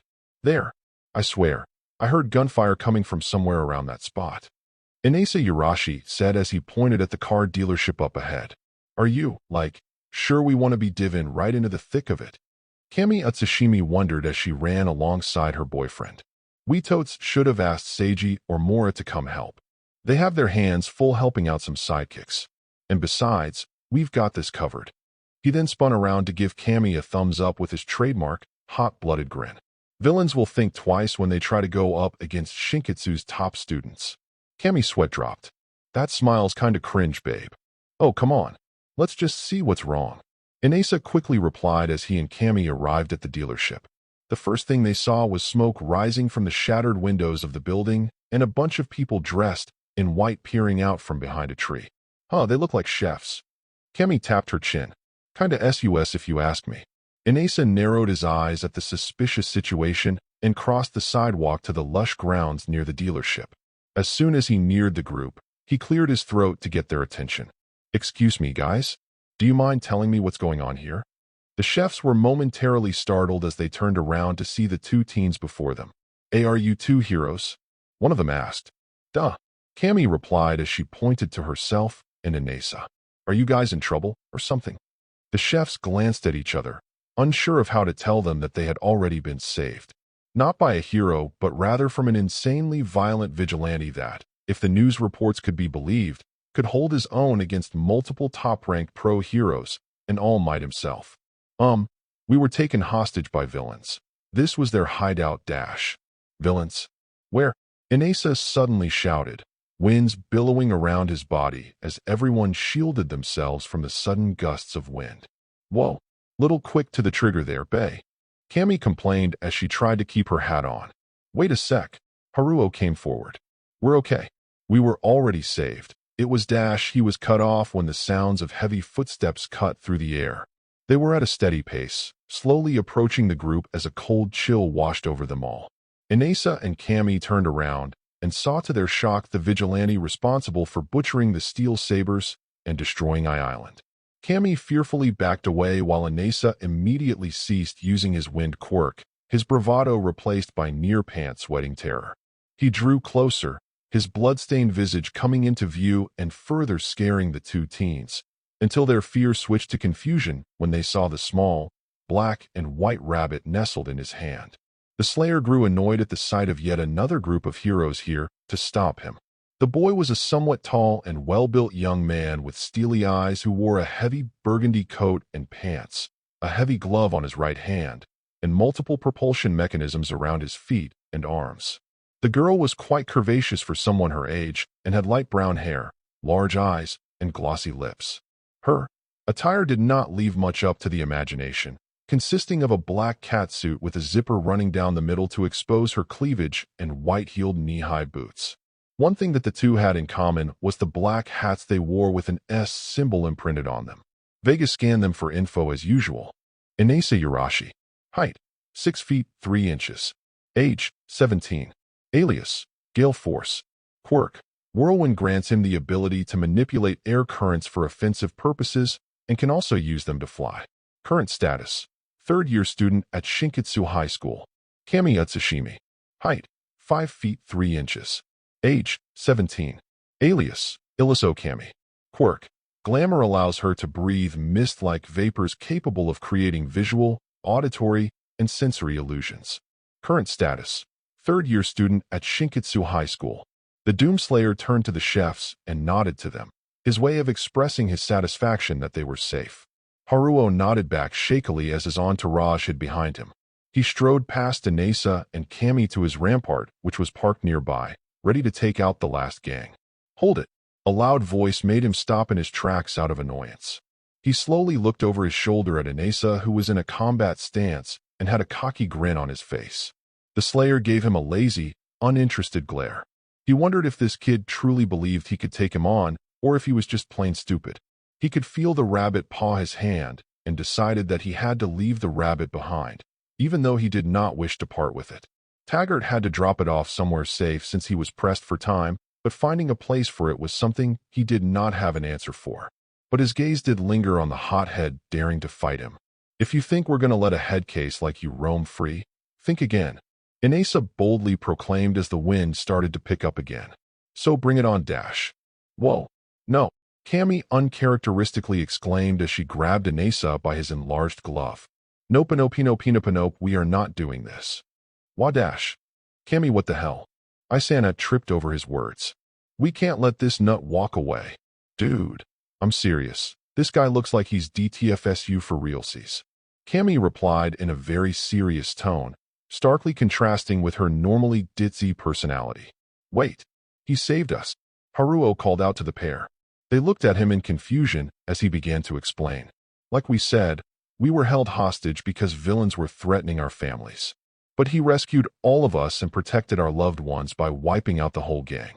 As violent as he is, he's our hero. Flynn had no idea how to feel about that. Calling him a hero was a stretch, and he certainly didn't see himself as one either. Inesa and Cammy did a double take between the chef and the vigilante, utterly dumbfounded at how anyone could call this man a hero. Before they could react, the Slayer grabbed Inesa by the hand and gently placed the rabbit onto his palm. Inesa jumped a little before glancing down at the small animal in his oversized glove that was looking up at him with its adorable beady eyes. The Slayer turned around and went back over to his motorcycle, confident that the rabbit would be safe in Inesa's hands, even though the boy looked and acted like an idiot. He got on his ride and drove off into the night unhindered. As everyone watched him drive away down the road, Inesa could only blink with a stupefied expression. Cammy appeared the same before she glanced down at the rabbit curled up in Inesa's hand and smiled, petting its head. Yo, this little guy is totes cute. Mizuta for Lower South Side. 1:17 a.m. Papa Prism anxiously drummed his fingers on the counter of the bar, and he silently muttered complaints under his breath. He was an old man in his 60s with pointed gray hair that stood out in 3 tufts and wore a multicolored suit and pants along with fashionable dress shoes. His arms were made of a 3-dimensional geometric glass material, which was a result of his quirk. It granted him the ability to reflect light off his hands and transform them into deadly rainbow-colored beams powerful enough to cut through solid steel. He was a veteran villain who ran an extortion racket from his 4-story restaurant, the largest, most opulent in Mizuta that catered to only the highest-paying customers. Of course, much like Fatal Ficus card dealership, it was a front for his activities. His successful streak of extortions eventually became threatened when law enforcement caught on to his actions, but All for One was there to lend a hand. There was only one condition, though. Papa Prism had to pledge loyalty to AFO if he wanted his help. Prism agreed, and AFO had some crooked cops under his thrall take over the investigation and sweep it under the rug. But that brought little relief to Papa Prism, who was terrified of the symbol of despair and spent nearly every day of his life sucking up to him. He knew that failing AFO would be a death sentence, and it was on this night that Papa Prism was seeding bullets. He had received a message from his villainous superior to cause as much chaos around Mizuta with his men to strike a blow to Hero Society as a result of the pro-hero shortage stemming from the I-Island siege. They were originally going to head out when they got the signal, the sounds of explosions and gunfire all across the city along with a news report of the bedlam on TV, but it was oddly quiet. So now Papa Prism and his men, around 60 or so, were all gathered on the top-floor penthouse, wondering what was happening and if they should act. Prism had already finished his 15th cigarette and tossed it into the overflowing ashtray as one of his men approached him. Boss, we tried calling Don Puru, but nobody's answering. He reported. Did you try Boiling Point or Skullbash yet? Papa Prism irately responded. We tried calling them along with Fatal Ficus, Multi-Kill, and all the others, but it's the same. No one's picking up the phone. The henchman responded before Papa Prism let out an angry snarl and threw his ashtray at the wall, causing his men to flinch. God damn it. Prism cursed as he slammed his fist on the counter. What the hell is taking them so long? Don't they know they got orders from the big man himself? Don't they know what will happen if they disobey him? Do you think they are trying to turn on All for One? One goon guessed aloud. Papa Prism glared at his henchman incredulously. What are you, retarded? None of those schmucks have the balls to turn their backs on someone like him. Well, maybe they are. The henchman nearest to Prism shrugged, earning a deadly glare from the elderly villain. But if we went out now, then we'd look like we're the ones still with AFO, so I think we're safe if we did. Papa Prism grabbed the henchman by the collar of his suit and dragged him down so they were at eye level. You stupid fuck. You honestly think that's going to be enough to convince him I'm still playing ball? All for One can't afford any more failed plans after Eye Island, so if this one goes up in flames, so will I. He then pointed his finger dangerously close to his toadie's eye, his glass finger glowing an ominous rainbow color. So don't think we're safe. Pray we're safe because it's going to be our heads on the chopping block if dash. Papa Prism's furious tirade was silenced when the sounds of errant, muffled gunfire were heard. It seemed to be coming from the ground floor of the restaurant. The fuck is that? Prism grunted as he let go of his goon and grabbed the remote on the counter. He pointed it at the TV hanging from the ceiling, and it turned on to reveal security camera footage of the downstairs floor. Everyone gasped when the screen showed dozens of Prism's men who were guarding the ground floor, and the entrants were all lying dead on the floor in pieces while the mahogany doors were kicked down, shattered like dead wood. Papa Prism frantically switched the footage to the hallway cameras, which showed more dead bodies and blood covering the hallways. He changed the footage one last time to show the elevator lobby, and what he saw almost made his heart stop. Standing before the elevator doors and pressing one of the buttons was the vigilante responsible for destroying the steel sabers along with most of Eye Island, with a severed head firmly clutched in his hand. The vigilante slowly glared up at the camera behind him and threw the head at it, cutting off the footage. The elevator door at the other end of the room let out a dinging noise, signaling that the vigilante was on his way right now. Let's get him before he gets off the elevator. Papa Prism shouted at his assembled crew as they all sprang into action. The henchmen gathered up all of the weapons they would have used for their raid on Yuzutafu and took positions in front of the elevator doors. Papa Prism went over to a dimmer knob and twisted it to brighten the overhead lights. His arms glowed a rainbow color from the bright lights, and he joined his men in front of the elevator, making a finger gun gesture with both hands. The position indicator above the elevator door lit up with the floor number and a ding noise. Everyone tensed up as it was now on the second floor. Another ding.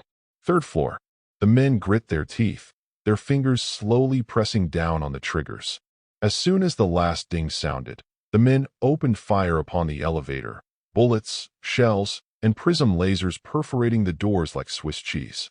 They continued to spray the door with gunfire and lasers for a full minute until they ran out of ammo and had to reload their weapons. There was silence as they stared at the riddled elevator door, their guns still pointed at it. Papa Prism turned to two of his goons and motioned his head over to the elevator. The two criminals went over to the elevator and positioned themselves on each side. With a nod to each other, the henchmen hit the button to open the doors and the villains prepared to fire again, but there was nobody within the elevator. No body, no blood, nothing, just bullet holes and seared metal.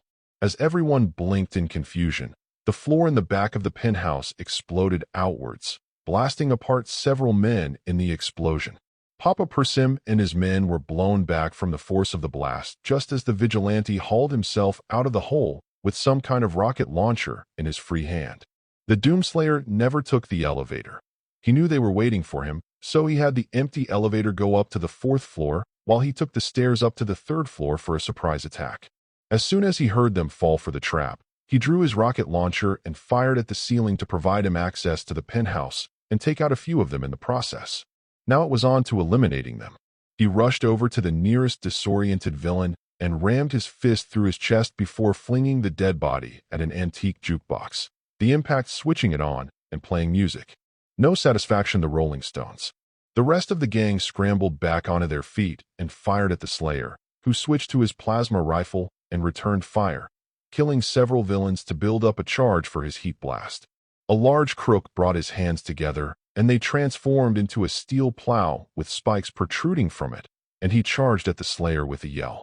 Unluckily for him, the Hellwalker had already fully charged his heat blast as soon as the villain closed the distance.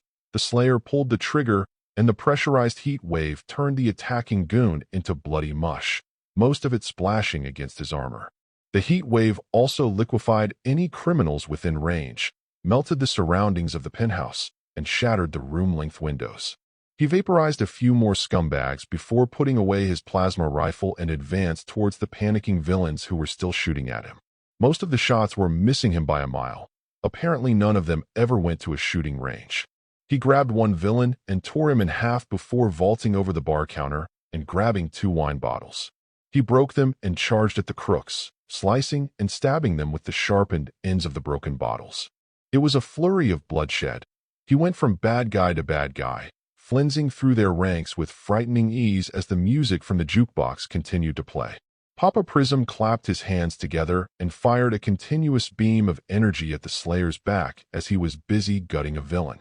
The beam struck him but did not damage his suit in the slightest as the Slayer glared at Prism over his shoulder.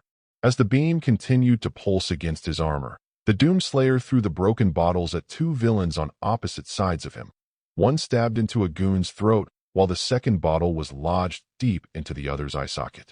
He pivoted around, drew his combat shotgun, and launched an explosive shot at the lights above, having already deduced that the villain was drawing his power from the lights. The explosion destroyed the lights, and the rainbow beam dissipated, nearly plunging the whole room into darkness save for the full moon, casting an eerie glow through the broken windows. Taggart blasted scores of crooks without mercy as they fired back at him with some attempting to flee.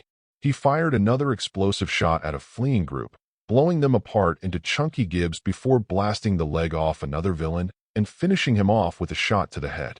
A burly villain with curved blades jutting out of his knuckles swung his fist at him, but the Slayer smashed the stock of the combat shotgun into his face so hard that it split apart the villain's jaw and caved his face inwards. Another henchman rushed at him, firing a semi-automatic rifle at him, but the Slayer ripped it out of his grasp, tearing the villain's hands off in the process. The Doomslayer put away his combat shotgun and started clubbing the handless villain with his relieved weapon. Each impact crushed the villain's skull and sent blood and pieces of his flesh scattering across the floor. Once the asshole's head looked like a smashed watermelon, the Doomslayer threw the now-bent rifle at one of the henchmen, impaling him into a wall before pulling out his satanas and charging into the fray once again. Far away from the ensuing slaughter, Hawks flew through the skies above the city as fast as he could. Kigo's mind was frayed with stress and trepidation. Yoshindo of Ketsubutsu Academy confirmed his worst fears. The vigilante was on the loose in Mizudafu. This was an absolute worst-case scenario. Japan was still reeling from the events on Ai Island and could not afford another disaster that the vigilante would bring about. He was exhausted due to assisting as many heroes as he could clean up the mess that man had left in his wake. He had lost count of how many gangs were left reduced to piles of eviscerated corpses and didn't bother to guess the property damage costs stemming from each massacre. While some of Kigo knew the vigilante wouldn't harm or kill anyone innocent, the fact that he pulverized any hero who tried to stop him had him reconsidering his stance on him. Suddenly, Hawks heard the sounds of gunfire and screaming somewhere far out in the distance. He ceased flying, flapping in place as he whipped around to locate the source of the noises. He eventually spotted a 4-story building from far away and could faintly see brief flashes from within the darkened building accompanied by gunfire. Hawks felt his hair stand on end and a ball of ice formed in his stomach. The vigilante was probably there already, killing another gang in hiding. That brought another problem to the forefront. There were so many gangs he had no idea were hiding in plain sight, all of them gathered in large numbers and armed to the teeth.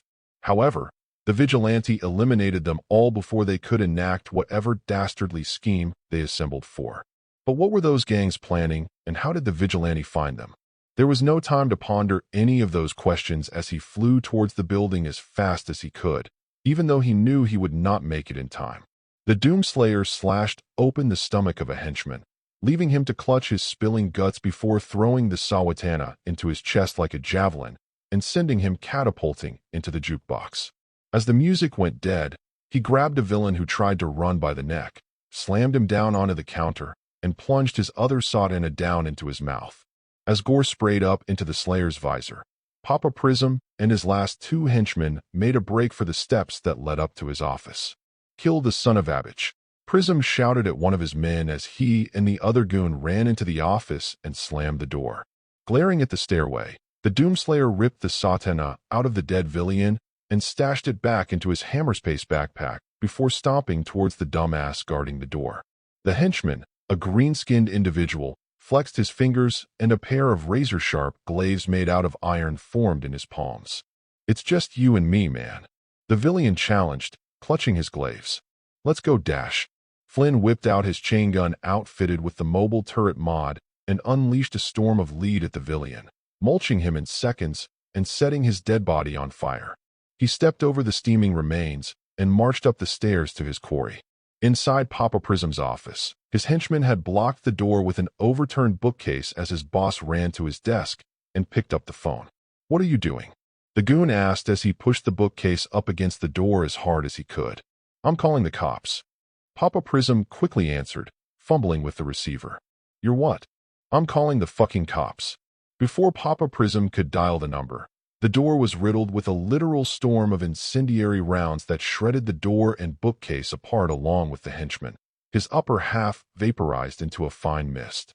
The remains of the door, furniture, and henchmen were set ablaze as the dreaded vigilante emerged from the wreckage, an oversized minigun smoking in his grasp. Papa Prism soiled himself as he dropped the phone and held up his hands.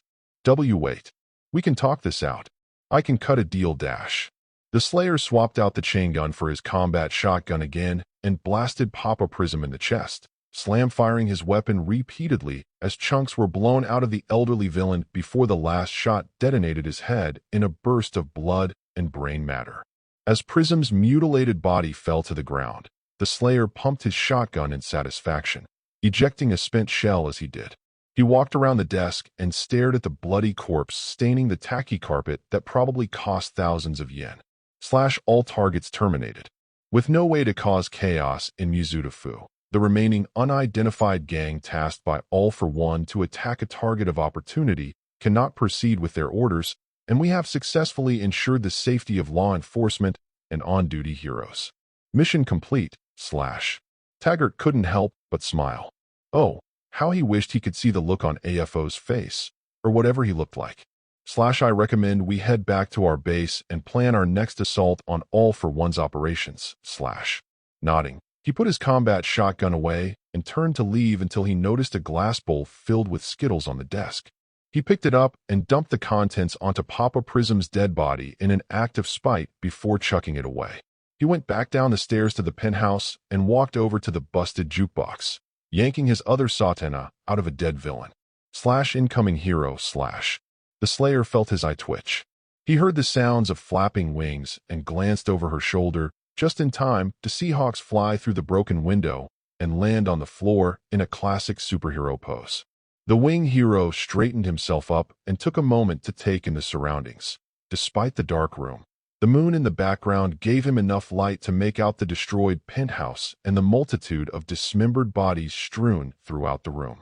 And over in the far corner, he could make out the unmistakable visage of the vigilante, clutching what Hawks could only describe as a chainsaw katana dripping with blood that gave the vigilante the appearance of a specter of death.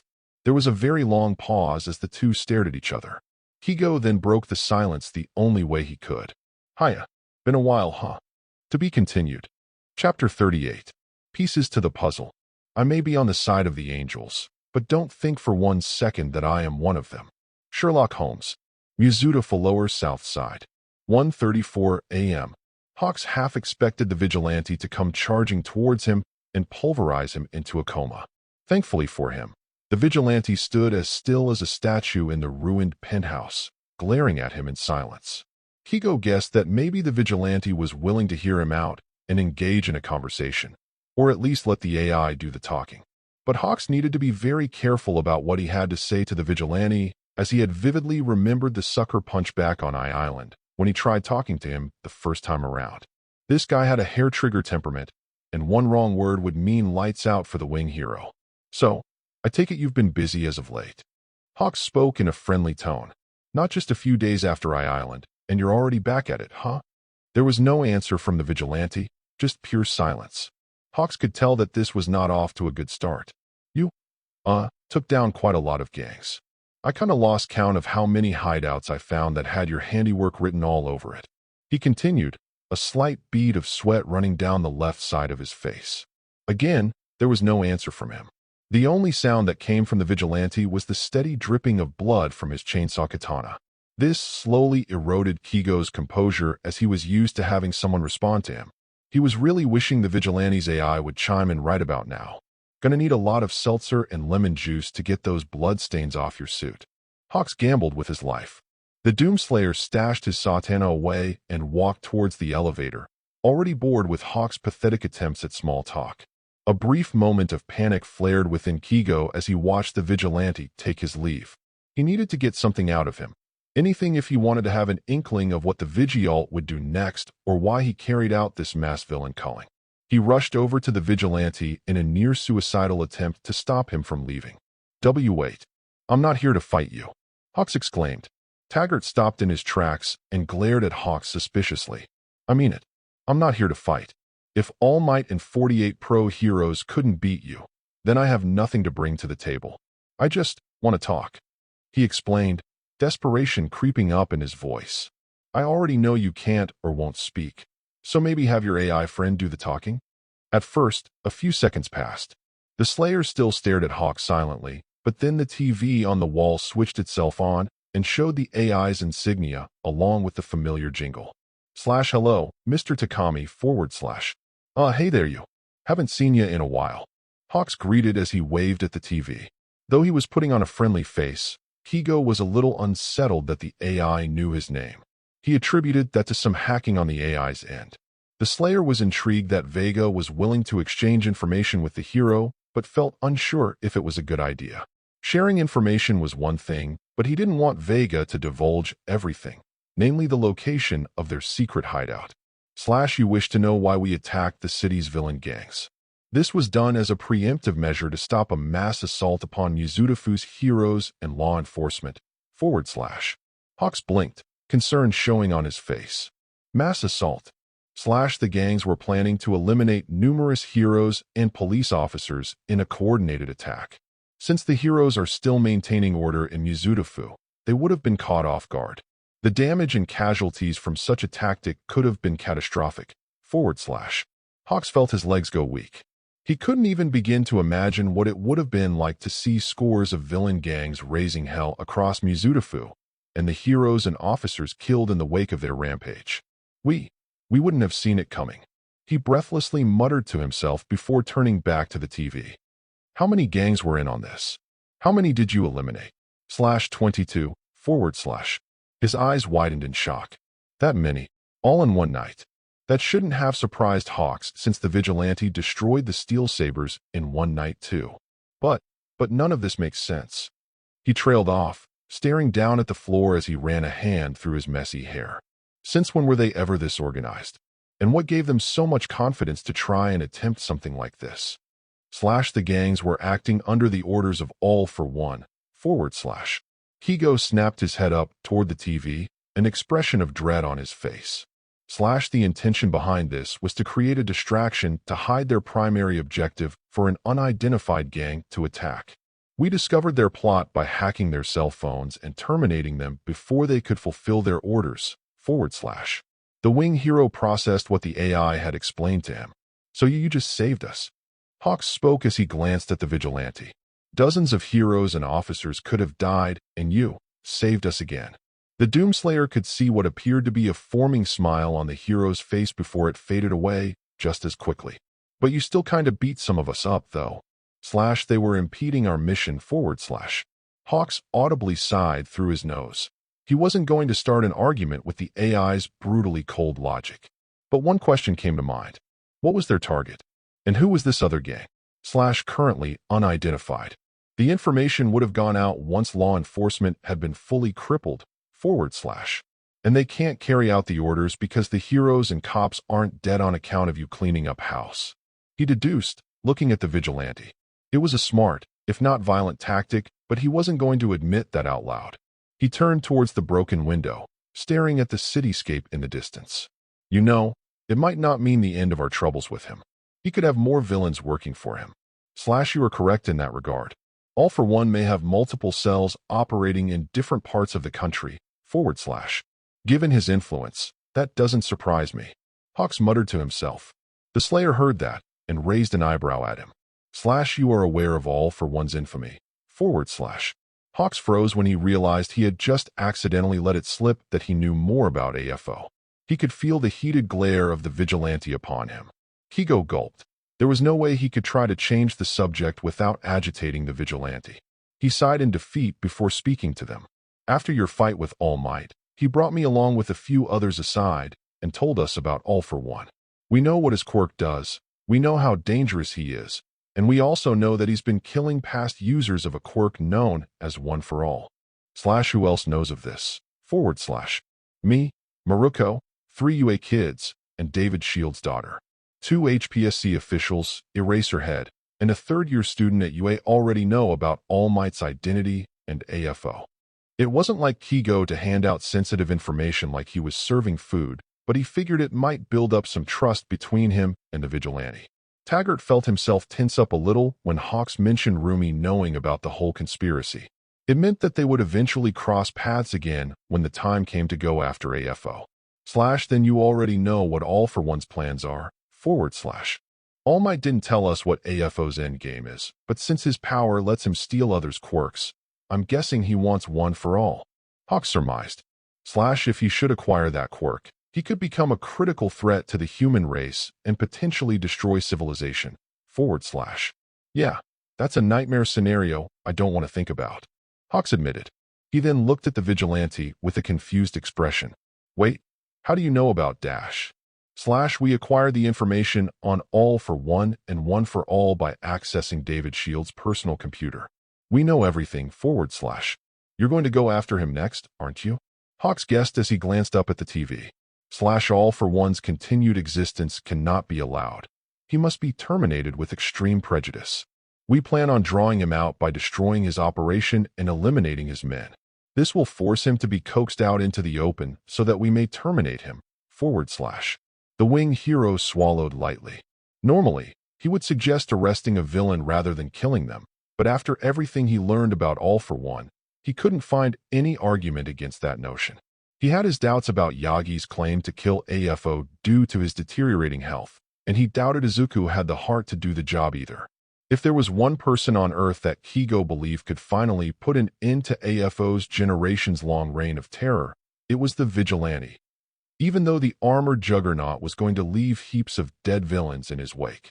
Well, don't let me stop you. Hawks shrugged in defeat as he turned his attention back to the vigilante. He meant what he said earlier. There was no way he could stop the vigilante if he tried. But he had one more thing to say. You know this won't exactly change everyone's opinion about you. People are still going to think you're a violent maniac. There was a brief pause in the air before the TV began displaying what appeared to be first-person footage, as if one was seeing the world through the eyes of the vigilante. Kigo watched the TV, witnessing the vigilante dispatch a group of thugs holding a woman hostage who enveloped him in a hug, while thanking him profusely afterward. The footage showed more instances of the vigilante's compassion, sparing a troubled youth, protecting Ms. Joke and her students, saving a group of chefs being held hostage, and finally rescuing a rabbit before handing it off to some Shinketsu students. Hawks found himself slowly smiling at each act of benignity from the vigilante. After spending so long trying to figure out the vigilante's mental state, Hawks now had a clearer picture of him. Perhaps something happened to the vigilante in the past that made him so violent towards villains, but he could still be merciful towards others who weren't on the wrong side of the law. Seeing Takami get the message, the Slayer turned around and went back to the elevator. You know, Rumi had a high opinion of you back on Island after you saved her. Hawks spoke as he glanced at the vigilante. The doomslayer stopped dead in his tracks. She said that you have a heart underneath all that armor, and I agreed with her. I'm happy to see that she wasn't wrong at all. The hero said with a smile. He remained still. Earth Mesquite, Texas. Many eons ago. Penny for your thoughts? The bartender asked Taggart, never taking his eyes off the soccer game on the TV. Flynn glanced up from his glass, the whiskey bottle untouched for a while. He was sitting in the local bar as night descended on the town, the clouds obscuring the stars in the sky. The bar was mostly empty aside from two other patrons way in the back. Been staring at your drink for a long time now. There's got to be something on your mind. The bartender continued, grinning when he saw his team score another goal. Just searching for a good reason to take a swig. Don't mind me. Taggart reassured with a wave of his hand. The bartender shrugged and went about his business. Flynn sighed through his nose as he stared down his empty shot glass. It was a bar mainly used for drowning your sorrows in booze or just wanting to forget about whatever problems life was kicking you in the balls with. For Taggart, it was the latter. He was in the throes of a tailspin. His life was seemingly going nowhere. Sure, he had a job, but there was no real goal or strive to do something more with his life, and he was now trapped in a mundane, boring, and tedious cycle of going through one tiring day at a time. It was times like this that made him wonder if the trauma he received from his father was the cause of his apathy. The sound of the bar's door opening did not stir him from his thoughts, but the woman who plopped herself down on the stool next to him did. She was around Flynn's age, had flowing blonde hair, and had beautiful cerulean eyes. She wore a sheepskin leather bomber jacket, a black t-shirt, tan pants, and simple black shoes. Ugh, I fucking hate this town. She groaned as she buried her face in her arms. She sounded exhausted. Guess that makes two of us, Taggart unintentionally commented. The woman looked up from her arms at Flynn and cracked a wry smile. Well, small universe, huh? What'll it be, ma'am? The bartender came over. I'll have what he's having, the woman said as she grabbed the bottle of whiskey and a spare shot glass on the counter. Put it all on my tab. That's all right. I can dash. Taggart tried to speak until the woman held up a finger. Hey, don't sweat it. We both look like we could use a load off. The woman cheerfully poured herself a drink as the bartender went back to watching the TV. So, town got you down too? Flynn glanced down at his empty glass. You could say that. Too many bad memories. For me, it's a terrible job with an equally terrible boss, she remarked as she poured some whiskey into his shot glass. Overworked, browbeaten, and I can't quit because I have to pay the bills somehow. You have my sympathies, Flynn responded. He genuinely felt bad for this woman he had just met. Well, look who's a big softy all of a sudden.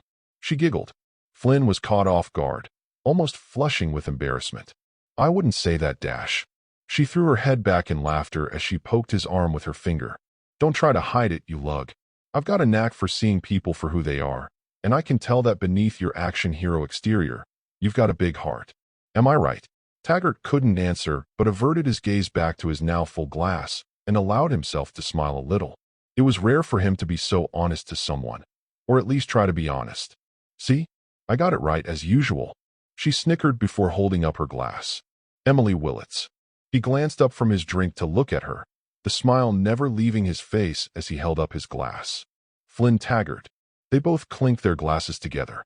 Mizuta for Lower South Side. Present time. The doomslayer lowered his head before walking into the elevator and hitting the down button with his fist. As the doors closed, Hawks stared at the elevator for a few seconds in silence. That head dip from the vigilante hadn't gone unmissed, and he could only wonder what it meant. Maybe the vigilante had more deep-seated personal issues than he previously thought. But Kigo did, at the very least, have an actual interaction with him and now knew what his goals were. With that in mind, Hawks went over to the broken window and leaped out of it. His wings unfurled, and he took to the sky, soaring through the skies above the city to inform whoever he could find about the vigilante's actions. But in a nearby alleyway a block away from the building, C4 watched him leave.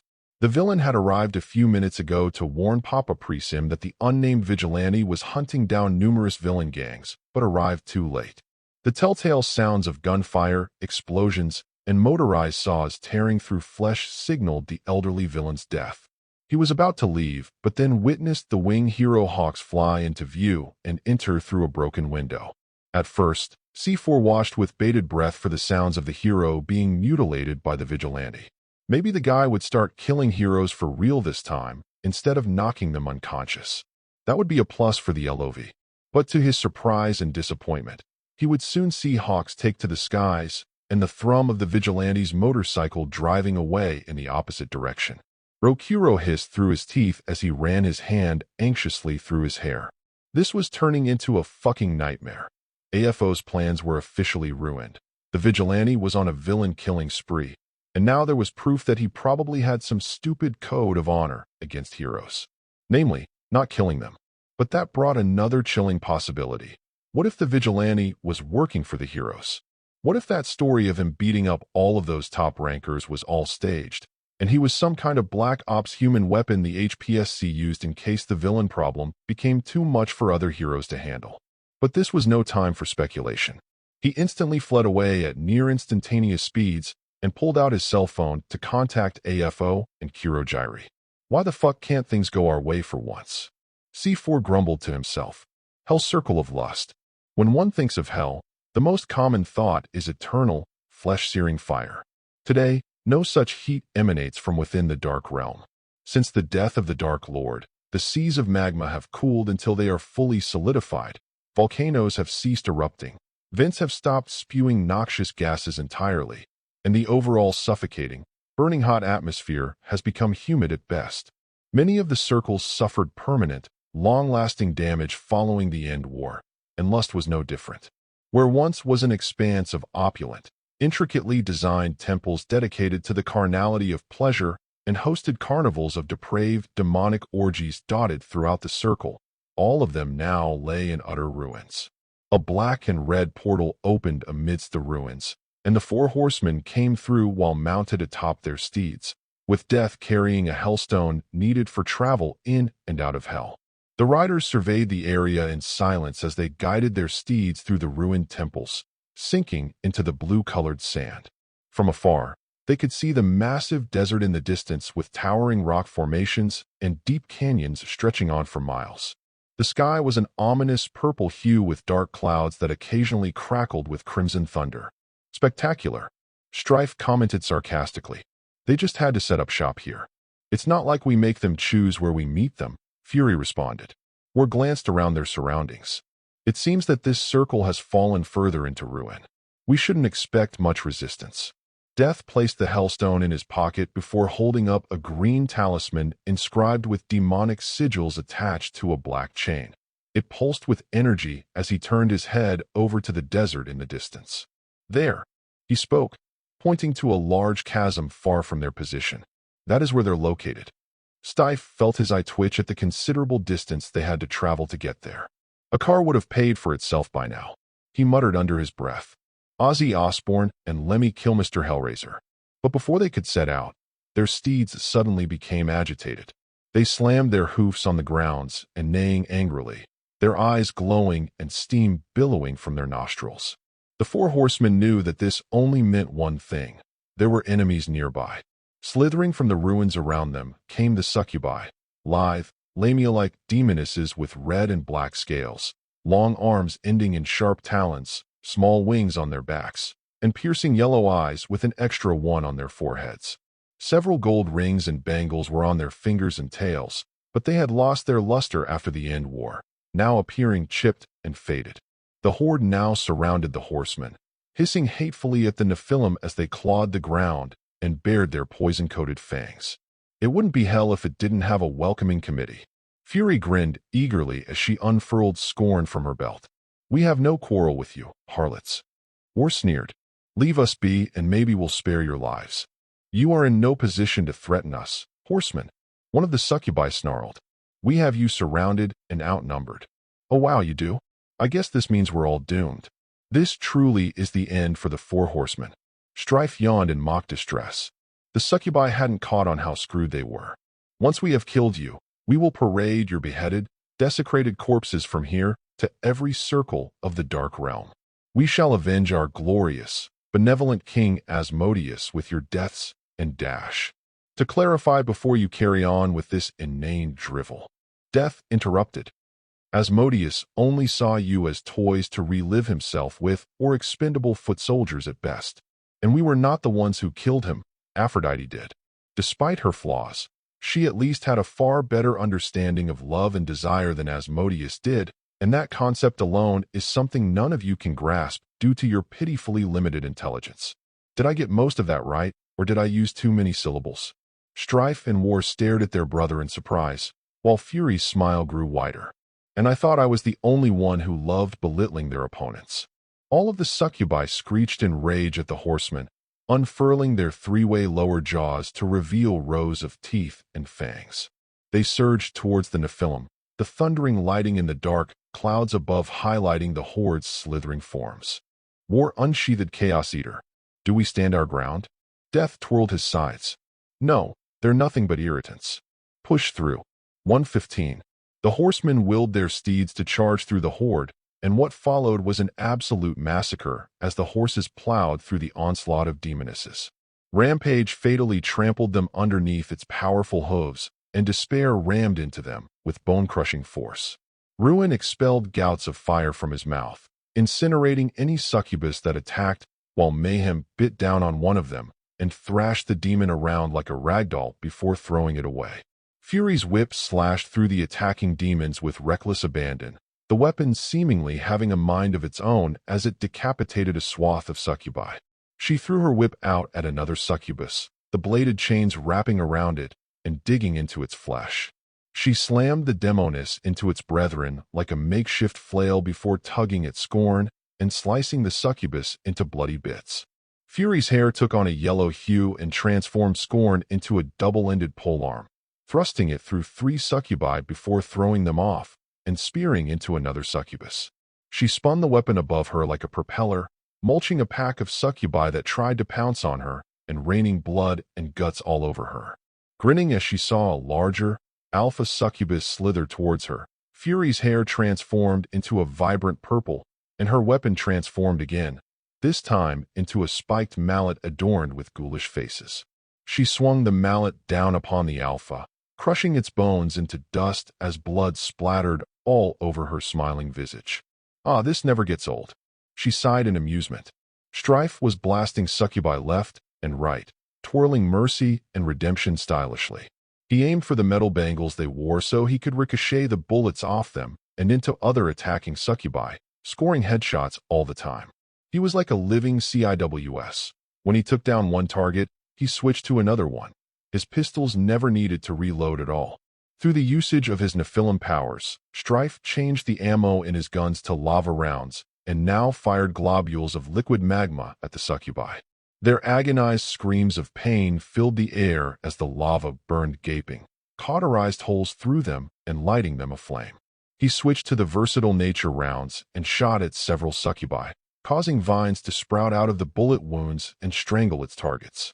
The vines injected poison into the veins of the succubi, their bodies turning a sickly light green before bursting out into pustules and exploding into a shower of caustic acid, which doused the other attackers. As the flesh melted off their bones, Strife spotted 10 more succubi attacking from above and, with a smile behind his mask, summoned a shadow clone to materialize into thin air above them.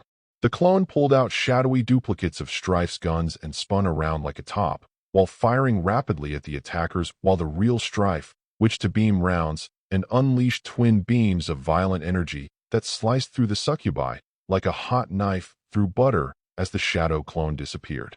He switched back to his regular ammo and went back to pot-shotting demons. War swung Chaos Eater as easily as swinging a stick. His blade didn't just cut through the horde of succubi, it obliterated them. Any succubus hit by Chaos Eater exploded like blood-filled piñatas, painting the blue sand of lust crimson and splattering entrails all over the ruins. For every drop of demon blood spilled, it flowed into War's blade. It oozed into the gruesome skulls carved into the middle of the sword as it gained more power with each kill. He pulled out Crossblade, a multi-bladed glaive, and threw it at his serpentine adversaries with skillful precision. Crossblade flensed through its targets, seeking out new ones like a homing missile while unleashing bursts of electricity that electrocuted the succubi and sent them crashing into the ground, where they were promptly run over by ruin like they were roadkill. As Crossblade flew back into his grasp, 2 succubi launched themselves at him from the left and the right. Narrowing his eyes, War put away his weapons and grabbed them by the necks, the demons hissing and clawing at his armored hands. He slammed his head against one succubus, making her head explode, and then squeezed the other's neck so hard her head popped off. Another demonic temptress leaped towards him from the front, but War slammed the corpses together upon it, crushing its body while destroying the other 2 carcasses, bathing War in blood. His sword, which was now holstered to his back, glowed red, which was an indicator that it had absorbed enough blood and was fully charged. He drew Chaos Eater and with a mighty battle cry, swung his weapon and unleashed a tidal wave of white-hot flames that incinerated most of the horde right down to the bone, leaving their skeletonized remains to be crushed under Ruin's hooves as he and War burst forth from the wall of flame. Death was easily living up to his name. He had Harvester in its dual comma configuration and was hacking through swaths of succubi faster than the eye could see. His arms were almost a blur as he swung his sickles in a frenzy of decapitation. He slammed his sickles together to transform it into a large scythe with far greater reach. Not a single demonist could get close to death, not while he was hacking through them with his oversized death dealer. An alpha succubus swatted its kin aside as it slithered toward death while screeching wrathfully, prompting the Nephilim to hurl Harvester like it was a boomerang at multiple hostiles to the right, bisecting dozens of them before summoning two large, ghostly claws from his hands. The transparent, oversized claws grabbed the alpha by the neck and drained its soul, its skin turning a deathly gray as it shriveled up into a decayed husk. He threw the corpse away and grabbed an enormous chunk of the ruins before chucking it towards an approaching mass of succubi like a giant bowling ball, crushing any succubi in its path. The ghostly arms dissipated just as Death caught Harvester when it returned to him. Death's eyes glowed purple with ghastly energy, and with a raise of his hand, conjured forth a murder of ghostly crows at the demonesses. The ethereal avians descended upon the succubi like locusts, clawing out their throats, pecking out their eyes, biting off chunks of their flesh like piranhas, and some even flung out dagger-like feathers into their skulls. The horsemen continued to massacre the succubi, carving a path through their ranks and out of the ruins area until a deep rumble emerged from the desert beyond. A massive swell emerged from the sands until a gigantic worm-like demon breached forth into view. It was the size of a blue whale, as long as several subway cars, and it was covered in a rough, pitch-black carapace. Large frills adorned its head with four hooked appendages near its mouth, which was a gaping, circular maw of teeth strong enough to crush boulders. An ashworm. Here. Strife gawked. It must have migrated from the circle of gluttony. War theorized. The ashworm let out an ear-splitting bellow before surging towards the horsemen. The Nephilim prepared themselves for a fight with the beast, but to their surprise, it snaked past them and made a beeline for the succubus horde. The panicked shrieks of the succubi were drowned out by the savage roars of the ashworm as it scooped up multitudes of them into its mouth, crunching down upon them while slashing through swaths of them with its claws. The horsemen watched the ensuing slaughter with slight amusement. Well, this is a rare sight. Fury smirked. Makes you wonder if it's helping us. As much as I would like to enjoy watching the slaves of Asmodeus be messily devoured, we have a schedule to keep. Death reminded his brothers and sister as he steered Despair towards the desert. They all rode out deeper into the wastelands of lust, leaving the ashworm behind to engorge itself. On that day in hell, the succubus population dropped significantly. 2 hours later, after traversing the desert and entering one of the deep chasms, the horsemen arrived at the location where Vulgrim and Dis had set up camp. Within the center of the chasm was a massive tent-like structure as big as a small house. It was colored a deep olive green with golden swirling patterns adorning its surface, while posts planted near the entrance of the tent held lanterns that glowed a sickly yellow. The Nephilim got off their steeds and motioned them to stay put as they entered the structure. As soon as they entered, the inside of the tent was much larger than it looked on the outside. The interior resembled a flea market for demons. The ornate tables were lined with jewels, swords, bones, horns, teeth, severed heads and limbs preserved in jars, artifacts, tapestries, grimoires, and other various collectibles Hellspawn would kill to get their claws on. At the far end of the room was a counter with more collectibles and the proprietors of this humble shop, Vulgrim and Dis. Vulgrim was a demon hailing from the Circle of Greed. He had a tall build with pale gray skin and light blue scales, 2 damaged wings wrapped in bandages, and lanky arms with hands that ended in sharp claws while his other hand was covered with golden plating. His face was insidious and horrifying to look at, a toothy, reptilian visage with hollow, light green eyes, massive horns, and bare nostrils. He wore a purple and gold Egyptian-like headdress along with a long, purple-colored robe. Various scrolls, jewels, and other assorted valuables hung from his belt. He had no legs at all. He instead floated via a mist-like substance that emanated from his robes. Dis was a chubby, thickly built demoness and a resident of lust. She had scaly, light red skin, large curved horns, yellow eyes, for arms, a long tail ending in a stinger, and her hair was aflame with purple hellfire. She wore a skimpy yet spiky and armored bikini-like outfit, dark violet stockings and arm sleeves, purple eyeshadow, and dark lipstick. Unlike Volgrim, she had legs but chose to levitate via unknown methods. The two demon merchants were engrossed in their activities. Dis was reading through a heavy-looking tome, while Volgrim was chiseling away at a glowing chunk of orange-colored quartz. Dis was the first to notice the horseman and smiled widely, showing off her perfectly white yet razor-sharp canines. "Well, if it ain't our best customers. How have y'all been?" Dis greeted. She, oddly enough, had a southern drawl to her voice. Volgrim glanced up and flashed the horseman a toothy grin. "Ah, our esteemed guests. It's only been years since our last meeting, but it feels like centuries." Volgrim's voice had a hissing, scheming leer to it. There was no way to tell if his greeting was genuine or a facade for something sinister. "Not long enough." Fury drawled in a disinterested tone.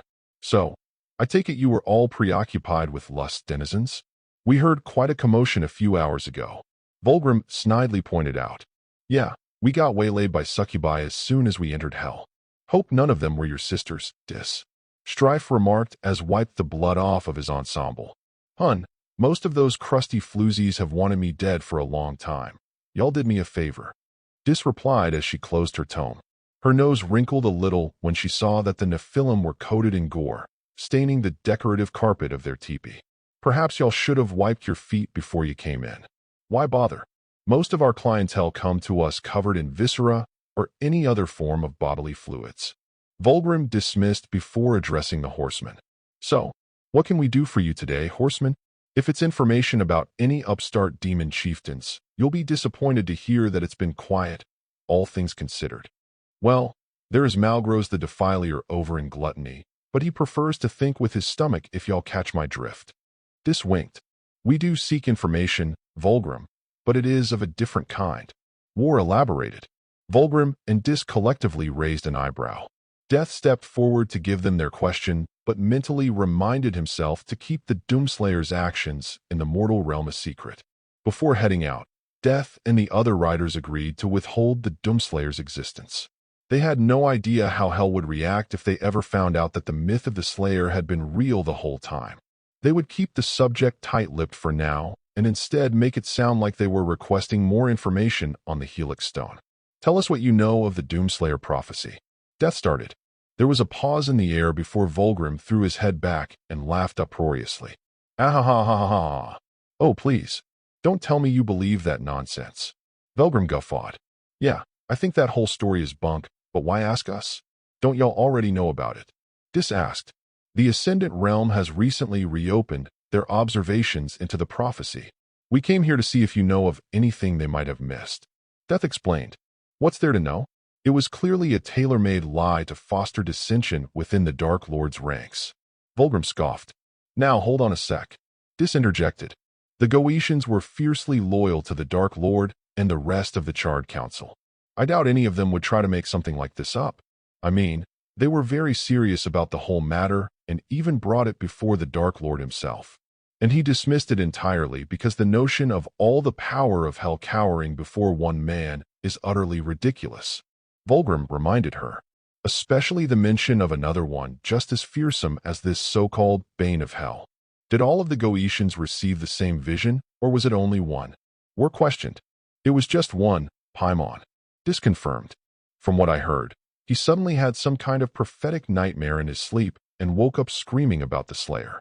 He even commissioned some demons to create the Helix Stone in response so he could warn everyone." "So, did anyone believe him?" Strife asked while scratching the back of his head. "Hardly," Volgrim sneered. "They all thought it was nonsensical ravings. Nowadays, Most demons believe the prophecy was referring to their utter defeat at the hands of the Creator and the Prime Council. Is there any chance that some clues about the doomslayer prophecy were left behind when we confiscated the Helix Stone? Fury inquired. Hard to say. The Ascendant Realm and y'all were pretty thorough in grabbing anything that wasn't nailed down after the End War. Dis shrugged. The horseman could feel disappointment creeping up. This trip appeared to be a waste of time. But Strife, being the most dogged of the horsemen, wasn't ready to throw in the towel yet. You know, there was a piece missing from the Helix Stone. Any chance you two might have come across something, I don't know, rock-like? Dis glanced at Volgrim while the demon drummed his fingers against his chin. He turned around and floated into the far back, disappearing into the darkness. The sounds of him rummaging through his wares and some items being knocked over were heard. A few seconds later, Volgrim came back carrying a hefty chunk of stone in his hands. I found this under some rubble when I was scouring the ruins of the Goshen cities for anything I could add to my wares. Haven't found a buyer yet. He set it down on the counter, and the Nephilim took a closer look. The mural depicted what appeared to be the Doomslayer standing upon countless demon skulls, but there was something significantly different about it. For one, the figure was distinctly female and appeared to be wearing a fur cape.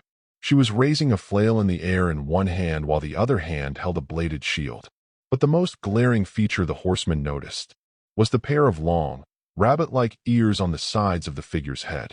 Immediately, it all fell into place for them. This truly was the missing piece to the Helix Stone, but what shocked them the most was that they recalled seeing the Doomslayer rescue someone with the exact same kind of ears. Well, is it what you were all looking for? Volgrim tilted his head while twiddling his long claws together. Death glanced up from the stone. You have been of most valuable help, Volgrim. We'll be taking this. Normally, I would make my offer, but I've been trying to pawn this useless thing for centuries, and it's just taking up space. Volgrim said as he raised his hands. You may have it. Free of charge. Generosity from you? Hell truly has frozen over. Fury smiled, hearing snickers from Strife and Dis who were trying to hold back their laughter. Do not mistake this act as being humble, Nephilim. Volgrim hissed, pointing a finger at her threateningly. Noted. Let us know if this Malgros guy starts causing trouble, and thanks a ton. Strife waved at them as War scooped up the stone and held it under his arm. The horseman turned around to leave, intent on getting it back to Ulthane and the Crow Father as soon as possible. Before y'all go, satisfy our curiosity for a bit. Dis called after them. They stopped and turned to her. I noticed your expressions when y'all looked at that rock. It takes a lot to ruffle your feathers, so that can only mean something's up. Volgrim grinned insidiously as he clasped his hands together. Quite so. What is going on up there in the mortal realm? Is the Creator's brilliant idea to bestow the mortals the power of the gods backfiring by any chance? The Nephilim glared at Volgrim before wordlessly turning around and leaving through the flap of the tent. There was a loud whinny from one of the horses until there was a red flash, followed by silence. If there's one thing they sorely lack in, it's subtlety. Volgrim smirked. Dis shrugged nonchalantly. Can't argue with that. But their reaction meant something. Volgrim dash. Oh, what? That the Doomslayer was real this whole time and has made his presence known to all. Spare me, Dis. I will believe this Doomslayer buffoonery when I see him with my own two eyes. Volgrim snorted as he went back to his chiseling. Dis still felt uneasy about the whole thing. But on the off chance that he is real, what's that going to mean for Hell? What's that going to mean for us? That was enough for Volgrim to give pause and ponder his partner's words. Muzutafut General Hospital. 1:45 a.m. Maruko tied the laces on her white-colored boots together excitedly before standing up from the hospital bed. She was now dressed in her casual wear for when she was off duty. A plain white shirt, blue jeans, a black belt with a decorative buckle, and a black and yellow hoodie. Rumi was in a very good mood. She had been cleared of radiation poisoning by the hospital staff and was given the okay to leave the hospital. Once she got back to her apartment and changed back into her hero clothes, she was hitting the streets and getting back to doing what she was best at, kicking ass. Look out, Muzutafu. Maruko is back on the rebound. She beamed proudly. To be continued. Chapter 39. Unforeseen Consequences. Muzutafu Police Station. 1:44 a.m. Did he say anything else before leaving? Naomesa asked. Ipan shook her head. No. I went back home as fast as I could and got changed, but I just felt like I had to report this. Nao Mesa nodded sympathetically to the tall, humanoid woman seated in front of his desk. Standing next to him with the same expression was his partner, Sansa Tamagawa, who had the head of a ginger tabby cat due to his quirk. A little while ago, Sakachi and Sansa were busy coordinating with other officers in Mizurufu over the radio. Ippan and Josei came into the mostly vacant station, and since they were short-handed, Nao Mesa and Sansa were the only ones to attend to her. What she revealed shocked them. Not only was she the victim of an attempted rape at the hands of hoodlums not too long ago, but she was saved by none other than the vigilante responsible for their current situation in Mizurufu. From what she described, the vigilante brutally dispatched her would-be rapists before freeing her from her bindings and placing an anonymous call to the local RCC. Sitting next to Ippan was Nao Mesa's sister, Makoto, who held the woman's hand tightly while gently patting her back. Makoto had long, black hair, green eyes, and a beauty mark below the left side of her mouth, and she wore the same police uniform as Sansa. She had overheard what had happened to Ippan and immediately joined in to help console her. Makoto's quirk, polygraph, allowed her to monitor the psychological signals of whomever she touched, allowing her to determine if someone was lying or telling the truth. "You made the right decision, Ms. Josei," Nao Mesa assured her. "If you'd like, you can stay here for the night, and we can provide counseling from one of our Special Victims Unit detectives." Ippan swallowed. "Thank you, if it's not too much trouble." "Not at all." Makoto smiled as she pointed over to the waiting room. "We'll let one of our detectives know. You can wait for them down the hall." Ippan nodded and got up, heading for the waiting room until she came to a stop. She turned to the officers with a conflicted look. "I know that vigilantism is against the law, but he saved my life." "We understand." Nao Mesa held up a hand. He was a real stickler for the rules and the justice system in general, but seeing as how this woman had just recently been sexually assaulted, he would keep his opinions to himself. As she walked away to the waiting room, Sansa scratched the back of his head and turned to Makoto. "What did your quirk have to say?" Makoto sighed as she watched Ippan disappear from view. "The sexual assault? Didn't need polygraph for that one. But the part about the vigilante saving her? She was definitely telling the truth. Then it means he's already on the move. The vigilante is here in Mizurufu." Nao Mesa assessed grimly. Makoto and Sasna looked at each other with dread. "Are we still going to call him that?" Makoto asked him dubiously. "We have to give him an official name at some point." Sukachi rubbed his chin. "Well, we could dash." He was interrupted when another officer hurriedly went up to him. "Nao Mesa? Chief needs you in his office." "Now," he told him. Nao Mesa nodded and glanced over his shoulder at Sansa. "Can you two take over from here?" Sansa smiled and Makoto nodded. "Be happy to," Sansa replied. Nao Mesa then walked through the mostly empty halls of the police station until he came to the door of his chief. He gave it a quick knock before opening the door and letting himself inside. Kenji was standing at his desk on the phone. Piles of paperwork covered the furniture. Kenji was not wearing his black suit, but rather his buttoned undershirt, and there were noticeable bags under his canine eyes due to his recent lack of sleep. "Chief, we have a bit of a situation." Naoma started as Kenji hung up the phone. "I know. The vigilante has struck again," Kenji revealed. "You already know?" Nao Mesa asked, surprised. "I just got off the phone with one of our officers. There have been multiple raids on over 22 villain hideouts, all over Mizurufu." Kenji debriefed. Nao Mesa was speechless. Their concealed bases have been hiding in plain sight this whole time, and some of the heroes have identified them as high-profile villains. And before you ask, they're all dead. Their bodies and those of their henchmen are in states of dismemberment, just like the Steel Sabers. I've been keeping track of the number of calls from our units out in the city about the hideouts, and after calculating the time frame between said calls and the discoveries, I can only assume that the vigilante has taken out all of those villain groups in the span of one night. Nao Mesa's mouth was agape with dread as his gaze slowly shifted to the floor. "Oh my holy God," he whispered. There was another knock at the door, and it opened to reveal the exhausted, frazzled visage of Hawks. "Detective Nao Mesa? Chief Tsurigame, we got problems," he said urgently. "We know," Kenji sighed. Mizurufu train station.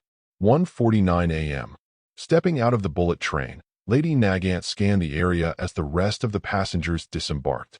Security was little to non-existent, so she did not have to worry about being seen through her disguise. Once she exited the station, he made a beeline toward the nearest alley to remain unseen and begin her investigation into what the League of Villains was planning and prevent it somehow, unaware that it had already been solved a while ago by the vigilante. Kamino Ward League of Villains hideout. 1:51 a.m. Twice walked up the stairs in trepidation as sweat seeped through his mask. As soon as he got to the second floor, he felt the temperature around him plunge as he laid his eyes on the door at the end of the hall, Shigaraki's room. Things had been tense around the hideout over the last few days. Shigaraki had returned from Dr. Garaki. His severed arm had been successfully reattached and was not only able to regain full motor control in that arm, but could also still use his disintegration quirk through it. The only offset was that Tamura had to do rigorous physical therapy for his reattached arm, and he had not been in a good mood since his return. He always remained in his room, never coming out at all, and left some members of the LOV wondering if he was doing his PT at all or seething with hatred at the vigilante who tore his arm off. Since then, everyone in the league has stayed away from Shigaraki's room for their own good. But that had changed. C4 came running back to their hideout and called everybody at the bar for an important meeting. That meant somebody had to coax Shigaraki out of his room. Long story short, everyone drew straws and twice lost. Jean slowly and cautiously approached Tamura's door. His shaking hand hovered near the doorknob as he felt beads of sweat rolling down his face. Well, at least I lived a full life. We probably didn't. Twice was just about to grip the doorknob when the door suddenly swung open to reveal Shigaraki, making him let out a high-pitched shriek. Tamura looked extremely haggard. He could see his bleary, bloodshot eyes from behind the disembodied hand covering his face. Wah-wah-wah-it. Tamura ground out from behind his mask. Twice shook like a leaf. Shigaraki clearly wasn't in any mood for his antics, so he decided to cut to the chase. C4 needs everybody downstairs. It's super important. Tamura let out an annoyed hiss as he exited his room, slammed the door, and stomped past Jean, muttering complaints. Twice gulped and followed after Tamura, making sure to keep his distance. They arrived downstairs at the bar area where the rest of the league was waiting, along with C4, Jiren, and the Volcano Thieves.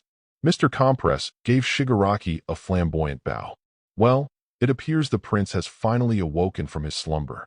Tamura got up in Atsuhiro's face and held up his hand, flexing his fingers threateningly. "Shut up," he hissed out, causing Mr. Compress to back away fearfully. Shigaraki noticed they were short one person. "Where's Kurojiri?" "He's with All for One and Curator. Left a while ago," Volcano informed.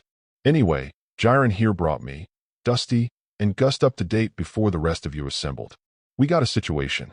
Shigaraki narrowed his eyes. "What situation?" "The gangs that were supposed to raise hell across Mizuta-fu? They're all dead," Jiren revealed.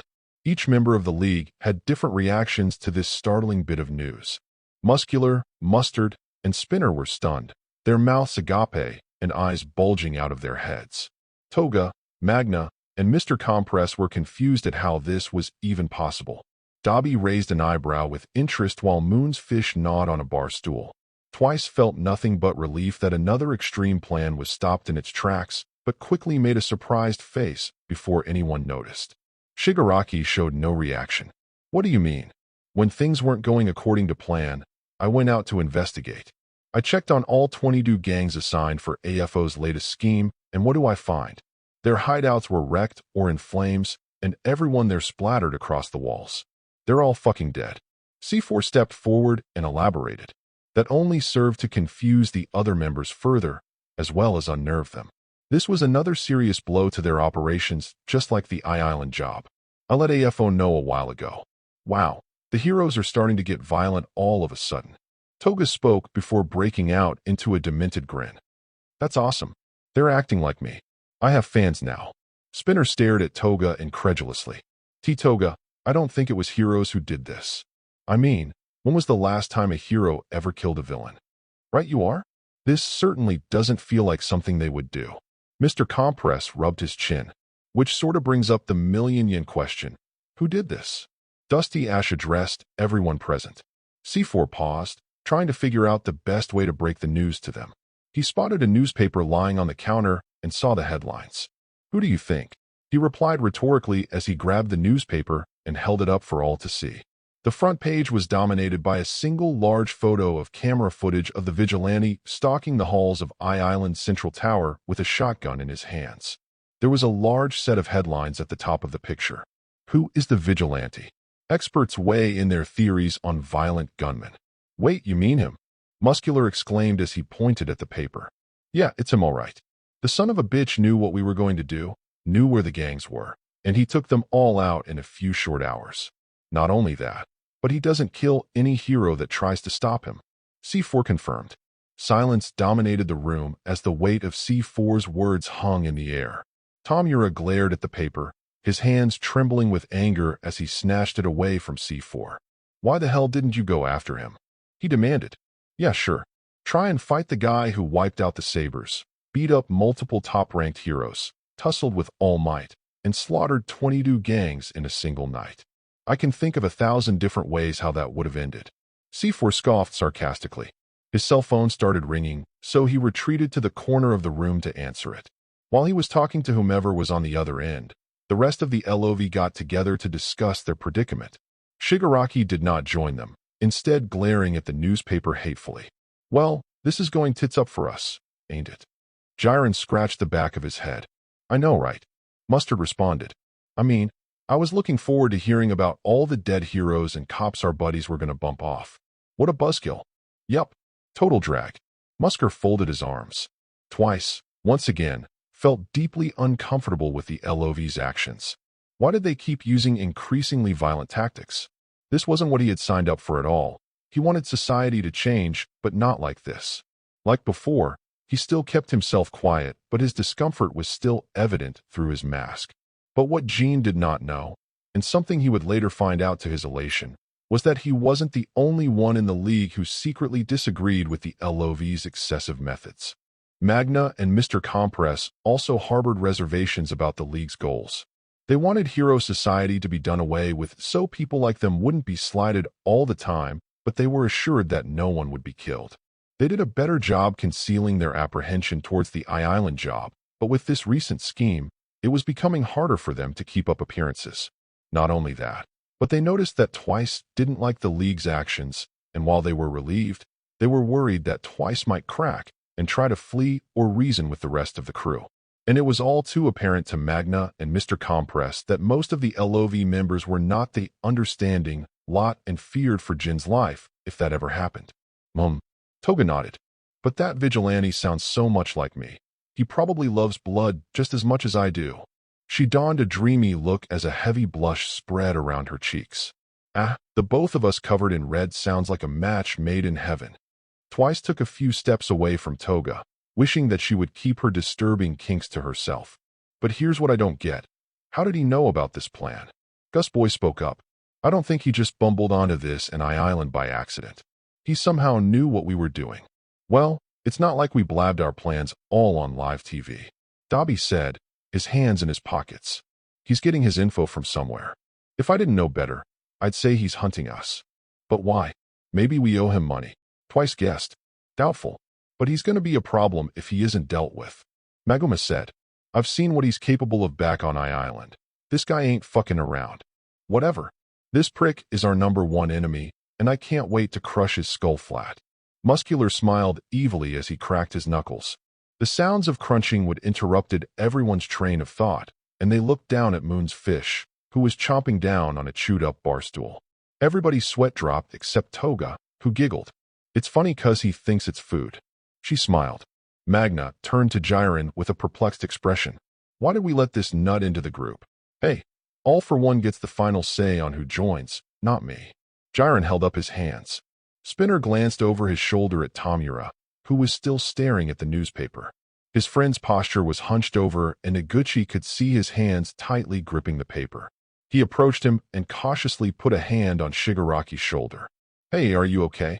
Spinner asked out of concern. His answer came in the form of Tomura disintegrating the newspaper and growling hatefully. Iguchi took a step backward, not wanting to get hurt. C4 got off the phone once his call was finished and walked over to the group with an ear-to-ear grin. "Everyone, Turn those frowns upside down because I got great news. I just got off the phone with Curator. His smile turned insidious, sending a chill of dread up the spines of Twice, Magna, and Mr. Compress. Looks like All for One's plans aren't ruined after all. Muzutafut General Hospital. 8th floor. 1:58 a.m. The elevator doors opened with a telltale chime as Maruko stepped out onto the 8th floor of the 15-story hospital. She wanted to see how the other heroes were doing before she went back on duty. She went through several halls until she came to the intensive care unit for the heroes.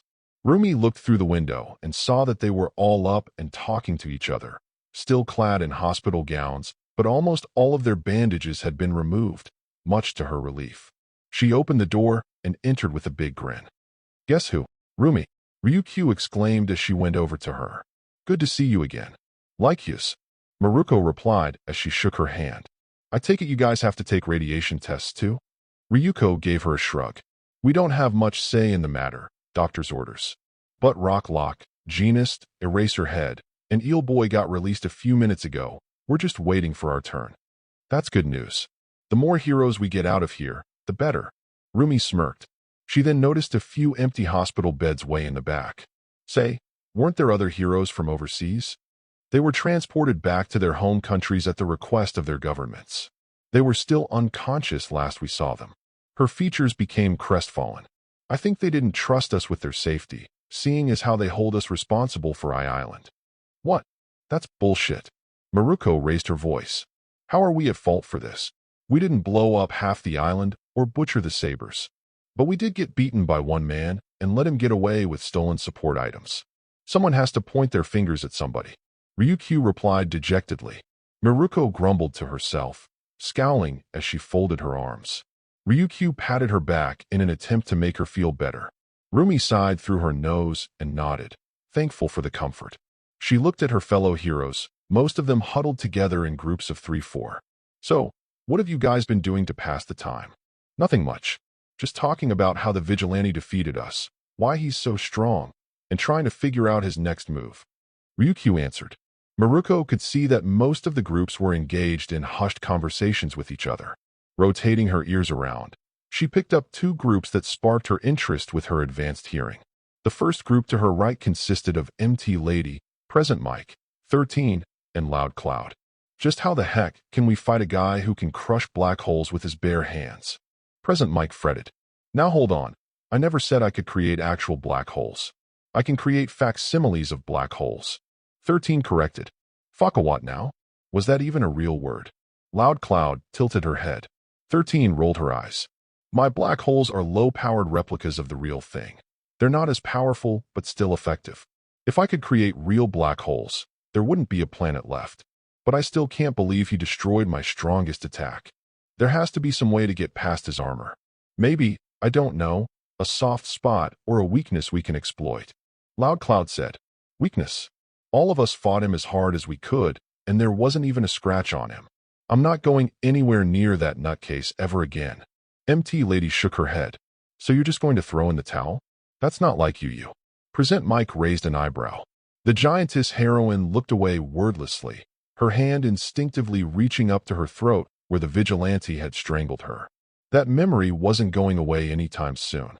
Maruko then focused her hearing on the second group to her left, which had Gran Torino, Ed Shot, Fourth Kind, and Yoroi Musha. He clearly showed no intention to fight us at all. He knew he could defeat us all, but he still did not wish to attack us. Yoroi Musha reminded his comrades as he stroked his beard. Gran Torino hung his head, and we ended up forcing his hand. We did. But the fact that he didn't wish to resort to violence against us and his rescue of the hostages means he does not kill those who are not a villain. Edshot pointed out. It's behavior commonly seen in the more extreme vigilantes in the world. And that's supposed to clear him. Fourth Kind threw up his forearms. After everything he didn't kill us like he killed the Sabers. Be lucky he was the merciful type. Gran Torino grunted. Miruko's mouth formed a thin line. So far, everyone had the same observations on the vigilante as she did. The man was a violent enigma, but had the capacity for mercy and humanity. If you don't mind me asking, Rumi, did he really save your life back on Island? Ryukyu asked, remembering what her friend had told her and the others the first time she came to check up on them. Maruko hummed, rolling up her sleeve to show Ryukyu the multitude of scars running up her arm, causing the dragon heroine to shudder. He patched up my wounds and everything. He also saved a bunch of kids, too. After everything I saw that night, I still find that a little hard to believe. Ryukyu stated. Can't say I blame you. Rumi replied humorously as she rolled down her sleeve. Listen, I need to go back on hero duty as soon as I can. I'll catch you later. As soon as I get released, yes. Ryuko nodded. As Maruko turned around to leave, Tatsuma couldn't shake off the feeling of concern regarding the scars on Rumi's arm. Rumi, wait. Those wounds. That was from you charging recklessly into danger again, wasn't it? Maruko kept her back, turned to Ryukyu, unmoving. Ryuko frowned as she shook her head in disapproval. Why? Why do you keep doing this to yourself? If you keep up this whole gung-ho charge into battle attitude, it's going to get you killed. Maruko hung her head, still silent. Rumi, you don't have to keep punishing yourself like this. I know you're smart enough to avoid life-threatening attacks, and if you think that it makes you look weak, you're wrong. You're the 5th-ranked hero in the whole country. You've got other heroes who depend on you, and you even have some who look up to you. Don't you see how good you've got it? You have nothing left to prove. Ryukyu implored, hoping to instill some sense of realization within Rumi. But Usajiyama still had her head hung. I got plenty to prove. She replied, but with no emotion in her voice. She then walked out of the room, leaving a disappointed and worried Ryukyu behind. Maruko closed the door behind her and walked down the empty hallway for a bit before she came to a stop. Her face quickly morphed into an angry snarl, and she punched the wall in anger. Rumi breathed heavily as she punched the wall again. She hated it. She hated being told over and over again about how she did things. She hated that the people who told her that were right. She hated being proven that time and time again. Rumi Usajiyama absolutely hated it with a burning passion, but she had to keep doing this. She needed to keep doing this. It was the only way she would finally be noticed by. Maruko eventually calmed down, pushing that last intrusive thought out of her head. She didn't want to think about it right now. Rubbing her aching knuckles, she sighed and walked back to the elevator. Rumi had a duty to do, and she wasn't going to waste any more time. As she was just about to press the button, she heard a voice call out to her. Oh, hey, Rumi. It's great to see you're up. That voice was familiar, but it made the fur on her ears stand on end when she recognized it. She glanced to her left, and Rumi's eyes nearly popped out of her head when she saw a ragdoll approach her while wearing her hero costume and sporting an overjoyed smile on her face. But Maruko wasn't smiling. Her mouth was slightly agape as she stared at Tomoko in fright, frozen like a statue with her shaking finger hovering over the call button for the elevator. She was too shocked to move a muscle or react. All the heroine kept seeing in her vision was Ragdoll pinning her to the floor while trying to gouge her eye out. Tomoko tilted her head. Rumi? Is something wrong? Rumi could only let out a stutter, her nerve on a hair trigger and ready to strike if Tomoko tried to attack her. Seconds ticked by. Ragdoll, came the voice of Pixie Bob as she and the other pussycats rounded the corner, hurrying over to Tomoko. You shouldn't go running off like that. I was just saying hi to Rumi. Ragdoll said innocently. Tiger noticed the frightened expression Maruko had and quickly cut in. Rumi has to get back to work, so why don't we go visit the other heroes for now? But I'll let them know you're coming first. He hastily spoke. Oh, okay. Tomoko replied unsurely as she and Pixie Bob followed him down the hall. See you some other time. She waved to a still-stunned Maruko. Mandalay walked up to Rumi, who snapped out of her episode and regarded Shino with alarm. I know this is a bit alarming for you, Dash, she began before being interrupted by Maruko. You're damn right it is. She shot back as quietly as she could. Why isn't she tied to a bed? Do you know what she almost did to me? She doesn't remember anything. Mandalay quickly answered. When she woke up, she didn't remember a thing. Recovery Girl said it's trauma-induced amnesia. So, she really has no memory of what happened. Maruko blinked in confusion. Not a thing. Shino shook her head. And we would like to keep it that way. Maruko felt unsure about the decision the pussycats had made. You're just going to keep her in the dark? That can't be healthy, Dash. Mandalay suddenly grabbed Rumi's hands and gently squeezed them. Please, Rumi. She can't know. If she somehow relapses, I don't know what we're going to do. Rumi swallowed as Shino stared back at her with pleading eyes. She glanced over at Ragdoll and Pixie Bob, who waited by the door for Tiger to let them in. She guessed that Tiger was telling the others the same thing. Ragdoll could not remember anything and wanted her breakdown to be kept a secret. On one hand, Rumi had every right to be scared of Tomoko after almost losing an eye to her. But on the other hand, she couldn't exactly fault someone who had no memory of what they did, and it would be unbecoming of her as a hero to not listen to Mandalay's pleas. Okay, my lips are sealed, Rumi agreed, bringing a smile to Shino's face. But is she going to be able to go back on duty? Well, she seems fine so far. We'll give it one more day just to see how she's doing, but I'd say she'll be back in no time, Mandalay said with confidence before going over to Ragdoll and Pixie Bob. Good luck out there. You too. Maruko nodded as she watched her join back up with her friends, and Tiger stepped out and motioned them to come inside the ICU. Having stayed long enough, but was nonetheless happy that Ragdoll was back to normal, Rumi entered the opening elevator doors and hit the button to go down to the ground floor. But as the elevator doors closed, all of the security cameras inside and outside the hospital suddenly shut themselves off at the same time. Unknown location. All for one's hideout. In front of a massive computer screen, Dr. Garaki smiled evilly as the monitor showed a 3D map of Mizuta General Hospital. Multiple red blips appeared all over the building, while 10 blue blips approached the hospital through the city streets. He turned around to face All for One, who was sitting in his chair with Kurogiri and Curator standing behind him. We are ready, Master, Dr. Garaki announced. They're in position. The symbol of despair leaned back in his seat with a grin as he folded his hands. Tell them to proceed. Mizuta General Hospital. 1:58 a.m. A lone security guard was seated at his booth near the entrance to the hospital's underground parking garage at the back of the building. It was mostly quiet for now, so it gave him plenty of downtime to listen to his audiobook. He heard the sound of a heavy engine approaching and saw a large charter bus with tinted windows drive up near his booth, stopping at the entrance to the garage. Raising an eyebrow, the guard took out his earbuds and placed his MP3 player on the counter before stepping out of the booth. He approached the driver's side of the bus and knocked on the window. He spoke to the driver, who was obscured by the dark interior, as the window slowly went down. Sir. You can't bring this into the parking garage. You're going to have to turn yourself around, dash. It would be the last words the guard would say before the driver blasted his face apart with a silencer-outfitted shotgun. As his body hit the ground with a wet thud, 4 more charter buses drove up behind the first bus. Meanwhile, Rumi exited the elevator doors out onto the ground floor of the hospital. She walked past the doctors and a large set of windows, stopping to witness Eel Boy with a nurse who was checking him over. He flexed his hands, sparks of electricity forming around his fingers while eel-like appendages protruded from his palms. The nurse gave him a nod as she left the room. Eel Boy then spotted Maruko and waved his hand at her with a bright smile. Rumi grinned back and gave him a thumbs up before walking through the halls.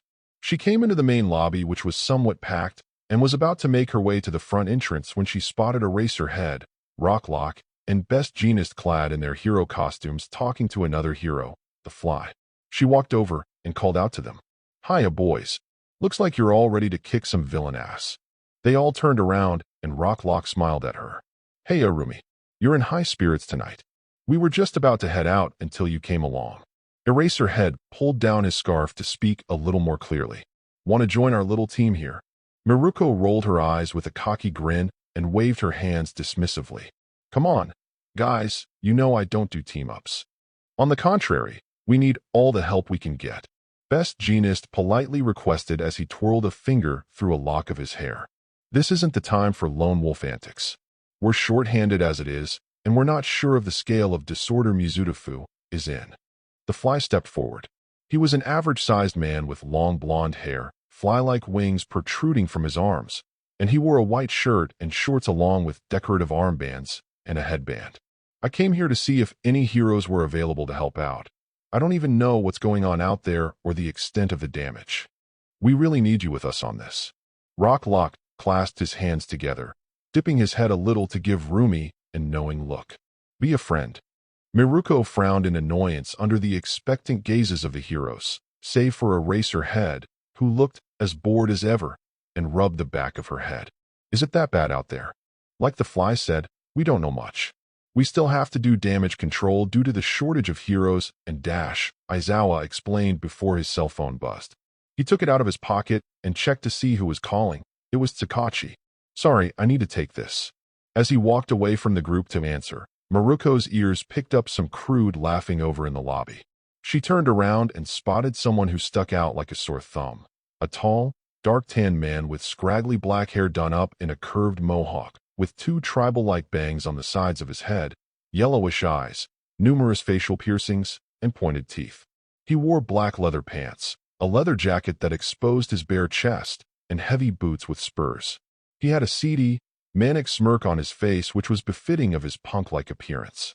Maruko could hear him make jeers and lecherous comments to some of the people and nurses dotted around the waiting chairs, making everybody uncomfortable with his advances. She could distinctly make out the man's Australian accent, a rare oddity in Japan. But Rumi narrowed her eyes at the goon suspiciously. He was disturbing the professional atmosphere of the hospital, and she hated seedy jerks like him. You guys let me know when Shota gets off the phone. I gotta go deal with this creep, she told the others, jabbing her thumb over her shoulder. The three men glanced at the lanky punk she was referring to and regarded him with looks of contempt before nodding. Rocklock motioned his head toward the heckler and said, "He's yours, girl. Sick him." Rumi turned around on her heel and made her way over to the troublemaker. She was going to enjoy booting him out. She came up to him while he was hitting on a creeped-out nurse and cleared her throat. "Excuse me, sir. You're creeping out the regulars." The goon snapped his head to Rumi, and he broke out into an ecstatic smile as he leered down at her. "Bloody fucking ripper. Not just 5 fucking minutes here in Japan, and I meet the fucking number 5 hero," he loudly exclaimed, catching the attention of several hospital staff and patients. "I gotta say, you are way more sexier than any of the honeys in my wet dreams. And it's a good thing you're not looking a little chungo, otherwise I woulda had to call you Big Chungus." It took all of Rumi's willpower not to slug this guy in the face. "Can I ask what you're doing here?" she inquired through her tightly clenched teeth. "I'm glad you asked that, Sheila. I was just exploring all the glorious landmarks this country has to offer to a dag like me. But I wasn't expecting them old arse temples to be so sterile. This is the Hesetara temple, right?" He rattled off. "This is a hospital, dumbass." Maruko folded her arms. The man seemed unoffended by her insult as his arms sagged in disappointment. "Really? Ah, shite. That fucking blows, you know. And I brought all these foreign exchange students on a field trip to see all the sights." Maruko glanced past the man's frame to see a large charter bus idling in front of the hospital entrance. "Where from?" she asked. Some third-world country nobody gives a crap about nowadays." He shrugged. Rumi gave the creep a stern, no-nonsense glare.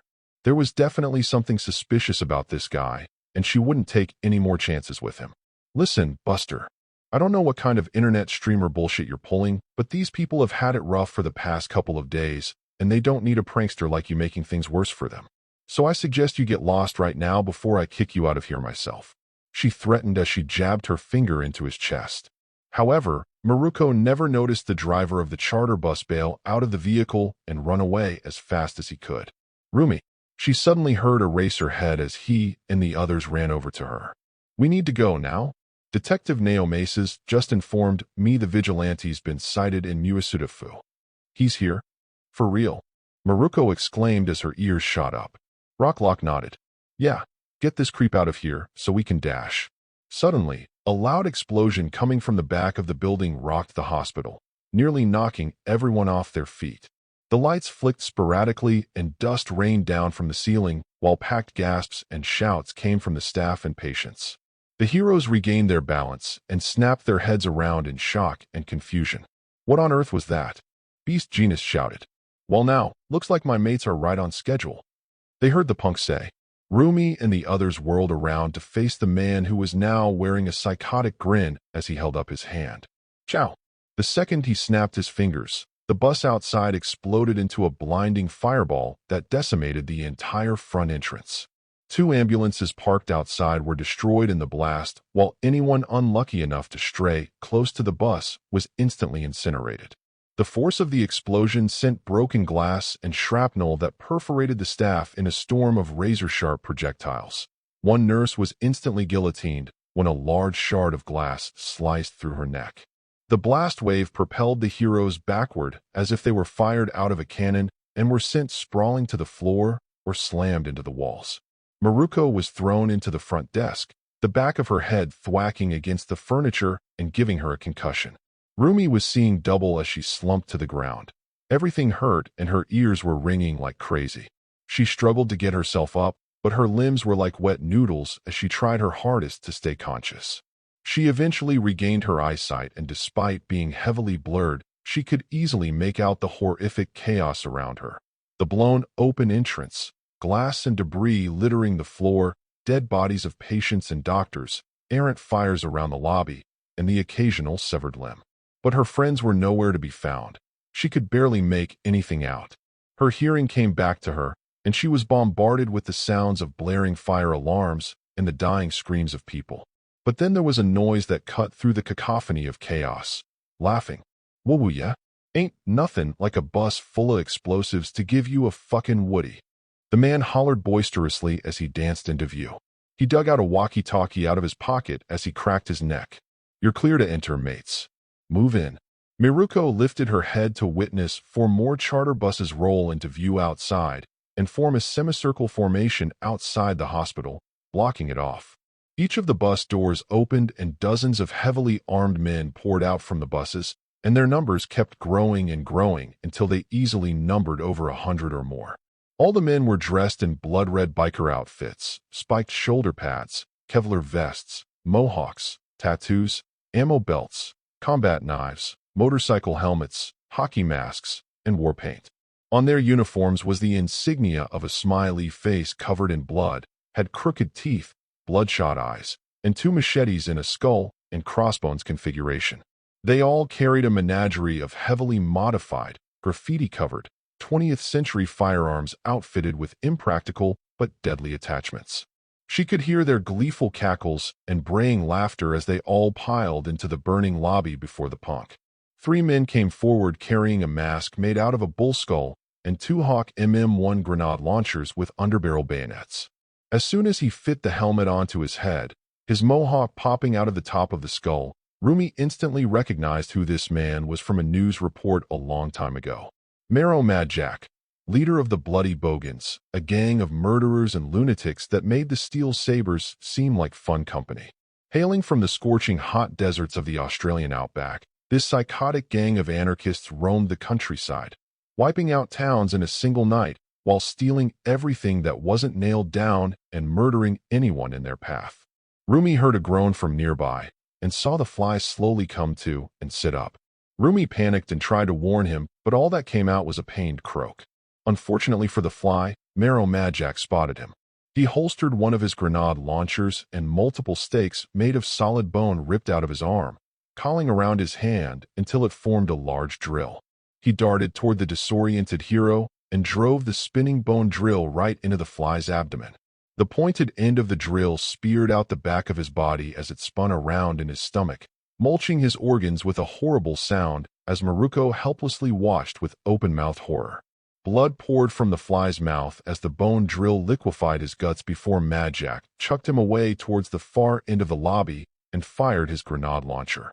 The fly's body exploded as soon as the 40mm round impacted against his hollowed-out corpse, sending blood and gibs splattering across the room, some of which splashed onto Rumi.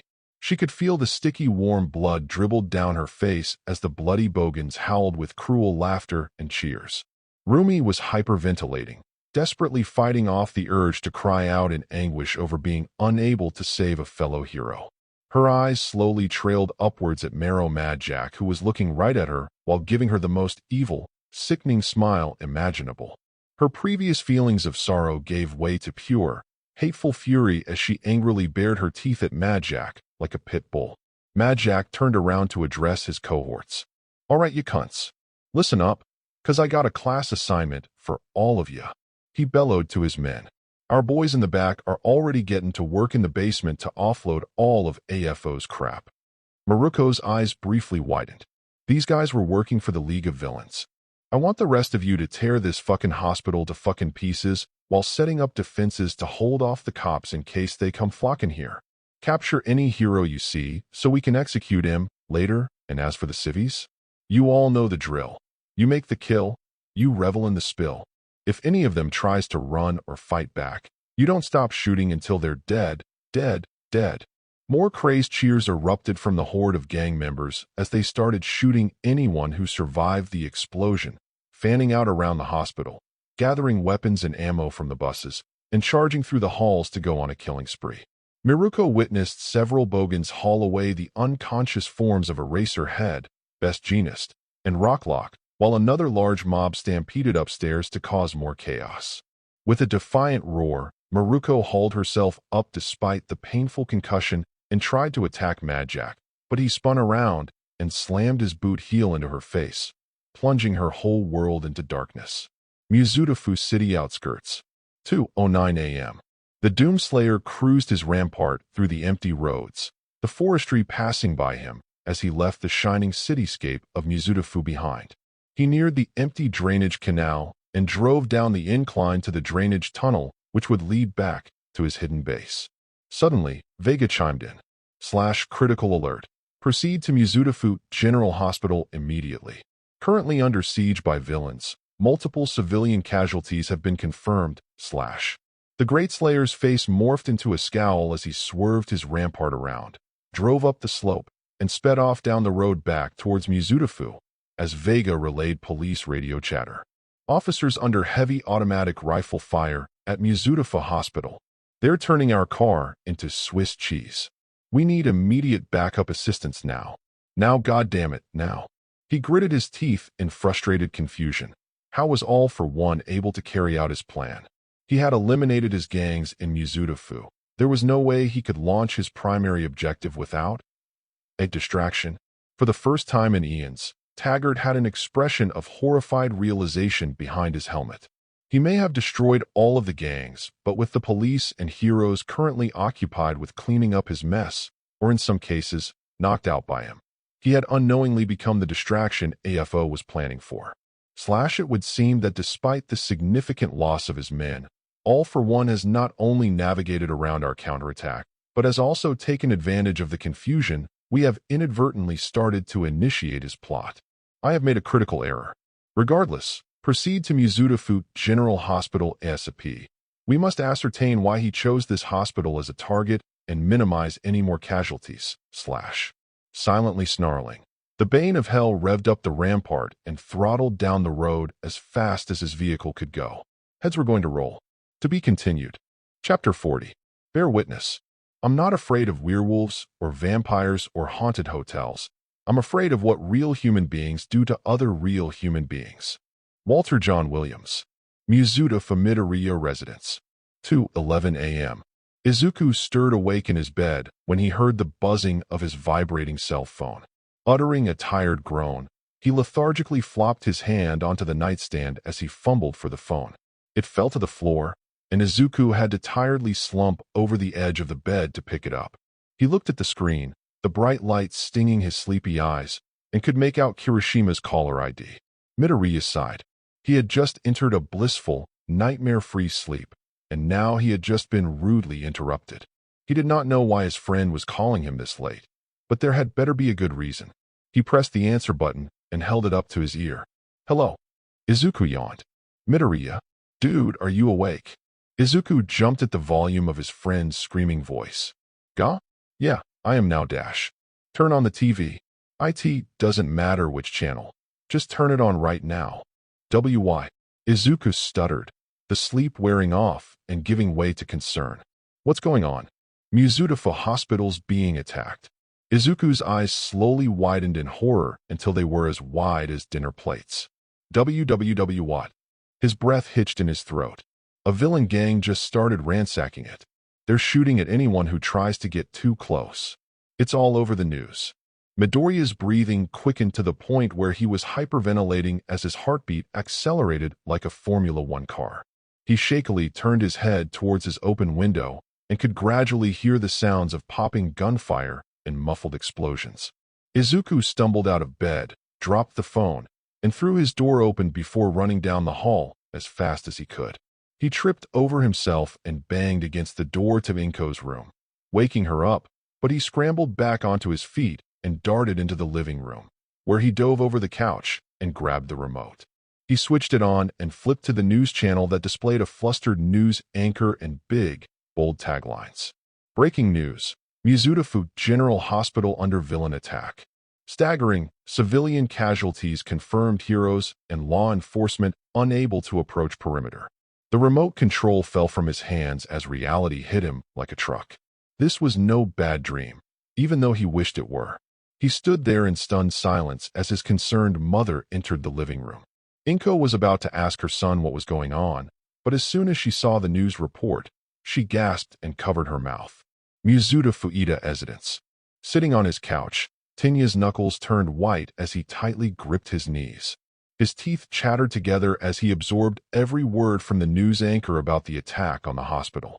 He and the rest of his family, as well as his friends or everyone else in Mizudafu, had heard the explosion and gunfire echoing in the night.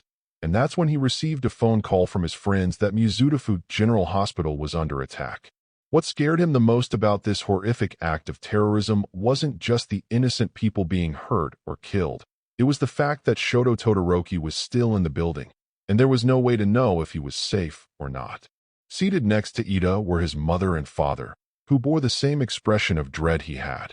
Next to the couch was his older brother, Tensei, the former pro-hero Ingenium, who was now confined to a wheelchair after being paralyzed by the hero killer, Stain. It shocked Tensei to know that he had just left the hospital 2 weeks ago, and it pained him that he was now unable to do anything, a depressing reminder that his hero career was over. We now go over to our on-the-scene correspondent, Takashi Hanagawa, to give us an update on this ongoing attack. Takashi. The scene switched to live camera footage of a reporter ducking behind his news van while officers and heroes stampeded past him, gunfire roaring in the background. Kazuo, we are currently a safe distance away from Mizudafu General Hospital. Earlier tonight, this famous hospital suddenly came under attack by the Bloody Bogans, a gang of violent, mass-murdering anarchists hailing from Australia. The police force, as well as the heroes and the special assault team, have been quick to mobilize despite being spread thin over the last couple of days, especially tonight with unconfirmed reports of numerous villain gangs being systematically Get down. The news van instantly exploded, and the camera footage cut to static before briefly coming back on and showing the van currently ablaze and the dead body of Takashi lying face down on the ground in a pool of blood with shrapnel embedded in the back of his head. Ida's mother uttered a horrified shriek as she clamped her hands over her mouth, just as the broadcast immediately cut to the technical difficulties screen. Ida could only stare at the screen with his jaw agape. Shoto's chances of survival were getting slimmer by the second. Mizudafu General Hospital. The relentless cacophony of gunfire and explosions was intermingled with the howling, cruel laughter of the Bloody Bogans as they fired at anything that moved. The 4 charter buses they had used for transport now acted as makeshift fortified emplacements that surrounded the hospital's entrance in a square formation. The windows on all of the buses had mounted turrets spraying metal death at the paragons of justice, and with the amount of ammunition they had stocked up, they weren't running out of ammo anytime soon. And it wasn't just the buses. Nearly every floor of the hospital, save for the 14th and 15th floors, had Bogans firing their weapons from every window on the building. Bullets, shells, 50 caliber rounds, grenades, rockets, and pipe bombs rained from the windows at their attackers, all while uttering maddened guffaws. Some used their quirks to deadly effect, ranging from globs of acid, steel flechettes, sonic booms, cutting waves, energy blasts, telekinesis, and other powerful abilities. The hospital was situated near a 3-way intersection. The police had parked their cars on the left and right portions of the road and the middle road to act as barricades. But it did little to withstand the onslaught since the Bogans were using explosives to destroy their vehicles. This forced the police and heroes to take cover behind the corners of nearby apartment buildings as much as they could. The villains were firing at them non-stop, leaving them with little to no opportunity to return fire, and those who did were gunned down. The streets were not only littered with debris but also with the bodies of officers and heroes, their corpses riddled with bullets or torn apart by explosions. Law enforcement and local heroes were not faring well in the slightest. Many heroes, who had quirks with limited offensive capabilities or had never engaged in an intense firefight, had to take cover alongside the officers and be forced to listen to the deafening gunfire and cruel laughter of the bloody bogans. Sweat poured down Iwabumi's face as she tore off a chunk of her dress to use as a tourniquet for Kesajiri Man, who had his left leg blown off at the knee from a grenade. He had gone into shock, twitching spastically on the sidewalk as Iwabumi finished tying the tourniquet and cradled his head. "Stay with me. Please, just stay with me," she frantically cried as she turned to a group of policemen and SAT officers taking cover behind the corner of an apartment near her. "Where are the ambulances?" "They're on their way. They're trying to find a route where they won't get caught in their crosshairs." An officer responded before popping out of cover to fire his MP7 at the villains and quickly darting back to avoid the incoming gunfire. Iwabumi's teeth chattered together as she tried to keep Kesajiri Man conscious. Her eyes darted over to the other heroes taking cover, and she noticed some of the rookies were sobbing uncontrollably while covering their ears. There was a very high probability that they would be turning in their hero licenses after this. The sounds of approaching footsteps caught her attention, and she glanced over her shoulder to see a welcome sight. Fat Gum and Gang Orca, with a group of his sidekicks coming into view. They all congregated near the building and went to work helping injured people. "Don't keep us in suspense. What the hell is going on?" Orca demanded. "What do you think? We're getting slaughtered out here." An SAT officer shouted at him. "We haven't been able to get close at all. They're armed to the teeth." "Who's they?" Fat Gum shouted over the gunfire. "The bloody bogans. How the hell did they get into the country?" A hero answered back. Gang Orca and Fat Gum exchanged fearful glances at each other. "Those guys put the steel sabers to shame in sheer infamy. Can we get in from the back?" Gang Orca inquired. "We tried that, but they have the entire back of the building booby trapped with landmines. There's also a swarm of murder hornets buzzing around the whole area. It must be from an insect controlling quirk." A police captain debriefed. "I'm not risking anyone getting blown up or stung to death. I can cover you guys with my body." Fat Gum spoke up. "My fat should block the bullets enough to get us close to the entrance dash." "No, don't. They're using armor-piercing bullets and explosives. You'll be ripped to shreds." A heroine cautioned, shooting down Fat Gum's plan. "Then my boys will give you all covering fire."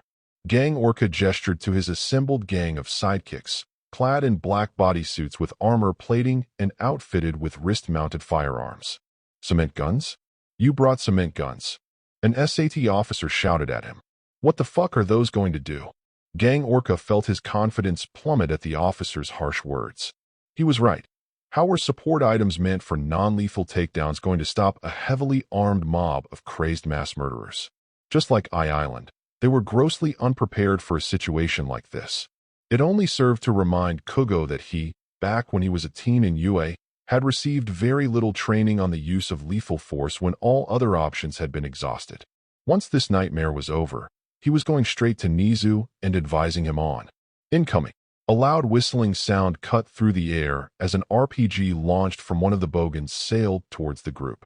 They scattered just as the RPG struck a police car and exploded in a ball of fire, sending a chunk of shrapnel slicing across the leg of one of Orca's sidekicks and severing a femoral artery.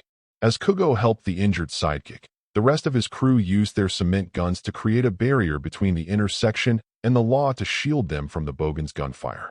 But it did little to offer them protection as another torrent of bullets tore apart the wall, forcing everyone to duck for cover around the buildings. Then, they heard the unmistakable sound of an approaching helicopter and glanced up to see a news chopper approaching their position. One of the SAT officers grabbed his radio and yelled, "Get them out of there. They're a fucking target." Suyu ASUI residents. Suyu felt her heart hammer in her chest as she watched the news report unfold, her fingers digging into the couch cushion as her father, Ganma, sat beside her. Her mother, Baru, had recently ushered her siblings, Samidare and Satsuki, upstairs when they asked what was happening and told them to go back to sleep. "We're in a war zone, Yuji." The reporter spoke into the camera from behind a squad car. 3 more heroes have been fatally gunned down in a deadly crossfire, the police and special assault team seemingly unable to mount a successful assault despite several desperate attempts. "It is completely out of control down here." Baru came back into the room, standing behind the couch with an expression of dread. "How could this have happened?" she whispered, but no answer came from her husband and daughter. Authorities are advising all residents in the area to remain in their homes and are forbidding anyone from entering the cordon dash. There was a sudden, loud noise from above, as if something had impacted against metal.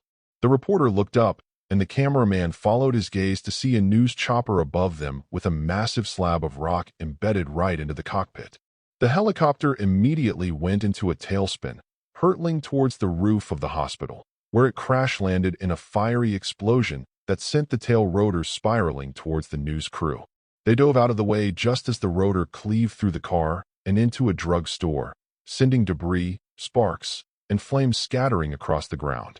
As the footage cut back to the newsroom, Tiu felt a knot form in her stomach. It was the same feeling of helplessness, just like when she witnessed Aizawa being brutalized during the USJ villain invasion. Muzutafu General Hospital perimeter. Despite the news urging anyone near the vicinity to stay within their homes, it fell upon deaf ears as no one wanted to be anywhere near a gunfight. Apartment buildings near the hospital faced a mass exodus of their tenants evacuating and fleeing from the chaos as far away as possible. But Tony Pope of Hardcore News wasn't deterred in the slightest. He and his cameraman pushed through the crowd of panicking civilians until they came before an apartment complex that was a distance away from the front of the hospital. Tony glanced up at the complex and spotted a section of the building with wide windows on the 5th floor. Perfect. Come on. Tony urged his cameraman, Joel, who had a rotoscope quirk. Wouldn't it be better to do this from the safety of the police barricades? Joel pointed out as he tried to keep up with Tony as they entered the building. Why do you think we slipped past him? We need a better view of the action. Now move it. I'm not paying you to have a hernia. Tony berated him while racing up the steps. One of these days I'm going to knock your block off, you little creep. Joel grumbled to himself. They ran up several stairs until they reached the 5th floor. Darting past several tenants who were in a hurry to leave, Tony eventually found an open door that led into an art studio with large windows. They went inside, and Tony locked the door behind them. Joel shook his head in disapproval. This is so illegal. He frowned. It's not illegal if you don't get caught. Tony waved him off before heading to the window. It offered a perfect view of the bloody bogans shooting at the police barricades as the officers and SAT teams returned fire. Tony fastened his tie and dug his microphone out from his jacket pocket. Are we on? Joel switched on the news camera and hefted it onto his shoulder. We're live in 3, 2, 1. Konnichiwa, loyal viewers. Tony Pope live with Hardcore. On the scene and in your face. When one thinks of Japan, the first thought that comes to mind is a nation of tranquility, history, and a dignified culture. But from where I stand, it's the complete opposite. The scene you see behind me looks less like Japan and more like pre-Quirk-era Baghdad. The bloody bogans, an unruly mob of psycho killers from the scorching hot outback of the land down under, have staked their claim on Muzutafu General Hospital and have turned it into a slaughterhouse. The heroes once again display their incompetence by being unable to stop these madmen, just like they did with the Island siege. But how did the bogans manage to weasel their way into Japan? Why are they attacking this hospital? What horrendous plans do they have for everyone in there? But the million-dollar question on everyone's mind, including this intrepid reporter, is Muzutafu North Side, Toshinori residence, where the bleep is All Might. Yagi ignored the blaring from his TV as he fell to his knees and clutched his chest, blood dripping from the corners of his mouth, and coughing painfully as his hero costume clung loosely to his lanky form. His chest felt like it was on fire, steam seeping through his skin as his mouth filled with blood. He could keep it down no longer and upchucked a wad of blood onto the floor of his house, staining the carpet red as he fought off the urge to fall unconscious. He looked towards his television and gritted in teeth in dread at the sight of the hospital under siege. There were still dozens of heroes in there, as well as numerous civilians, and they were all at the mercy of one of the most violent and psychotic villain gangs in the world.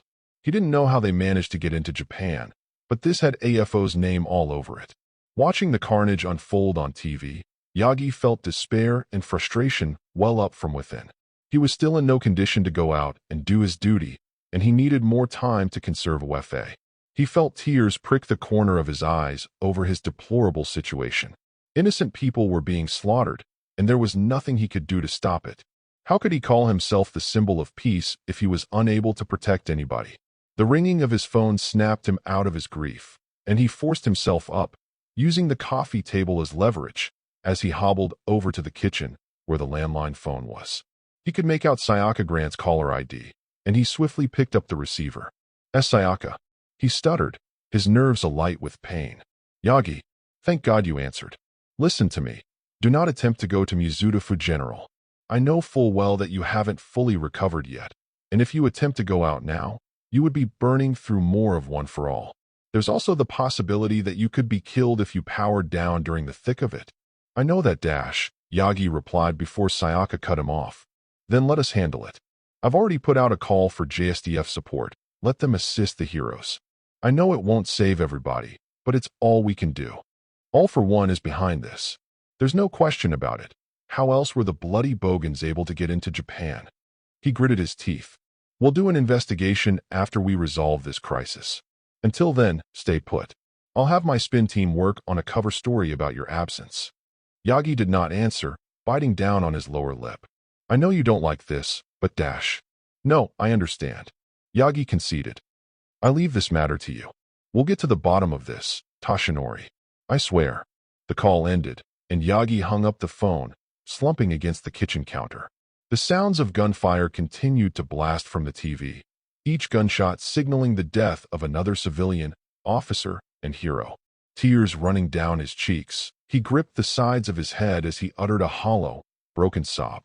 The number one hero, the symbol of peace, the hero that every sidekick aspired to be, was unable to stop this massacre.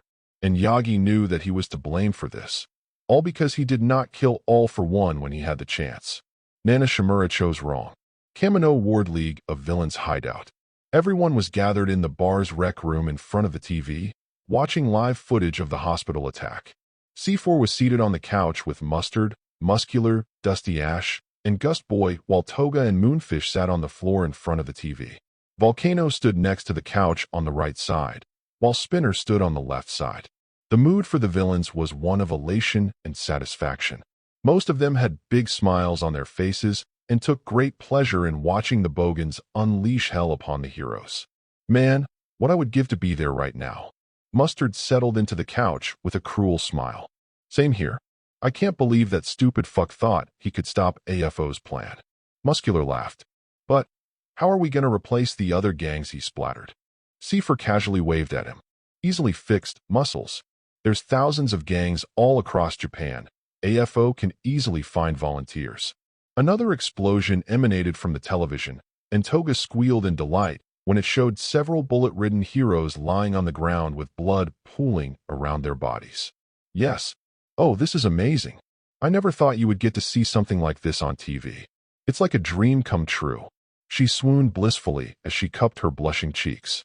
Next to her, Moonfish grinned madly and chattered his teeth together like a piranha. I gotta say, All for One really outdid himself this time. Gust Boy mused as he leaned forward. But I kinda wish we were a part of this operation. Volcano smirked as he ruffled his partner's head. The boss only has us undertake big-time missions. But I'm sure we'll get our turn soon enough. Until then, sit back and enjoy the fireworks. Dusty Ash stretched her arms as she leaned back onto the couch. Behind the couch stood Twice, Magna, and Mr. Compress. But their expressions were not entertainment over the situation on TV. It was horror. Gene was visibly sweating through his mask, his mouth agape in open-mouthed shock. Atsuhiro's mask covered his face, concealing his reaction, but his trembling hands were a dead giveaway that he was just as horrified as Gene. Kinjo took off her sunglasses, her eyes wide with shock as nausea welled up in her gut. A hospital? We hired the bloody Bogans to attack a hospital. Twice stammered, his mind reeling over the sheer insanity of this situation. For fuck's sake, why? Magna exclaimed, outraged. Ain't it obvious? The heroes who got back from my island are there, and this is our only chance to have them all dead. C4 informed, never taking his eyes off the screen. The more top-ranked pros they put in the dirt, the easier it is for AFO to carry out the next phase of his plans. He also said that there was another objective there, but he'll fill us in on what it was afterwards. But what about the patients and doctors in there? Mr. Compress voiced his displeasure as he pointed to the screen. Volcano darkly chuckled. Collateral damage, if you ask me.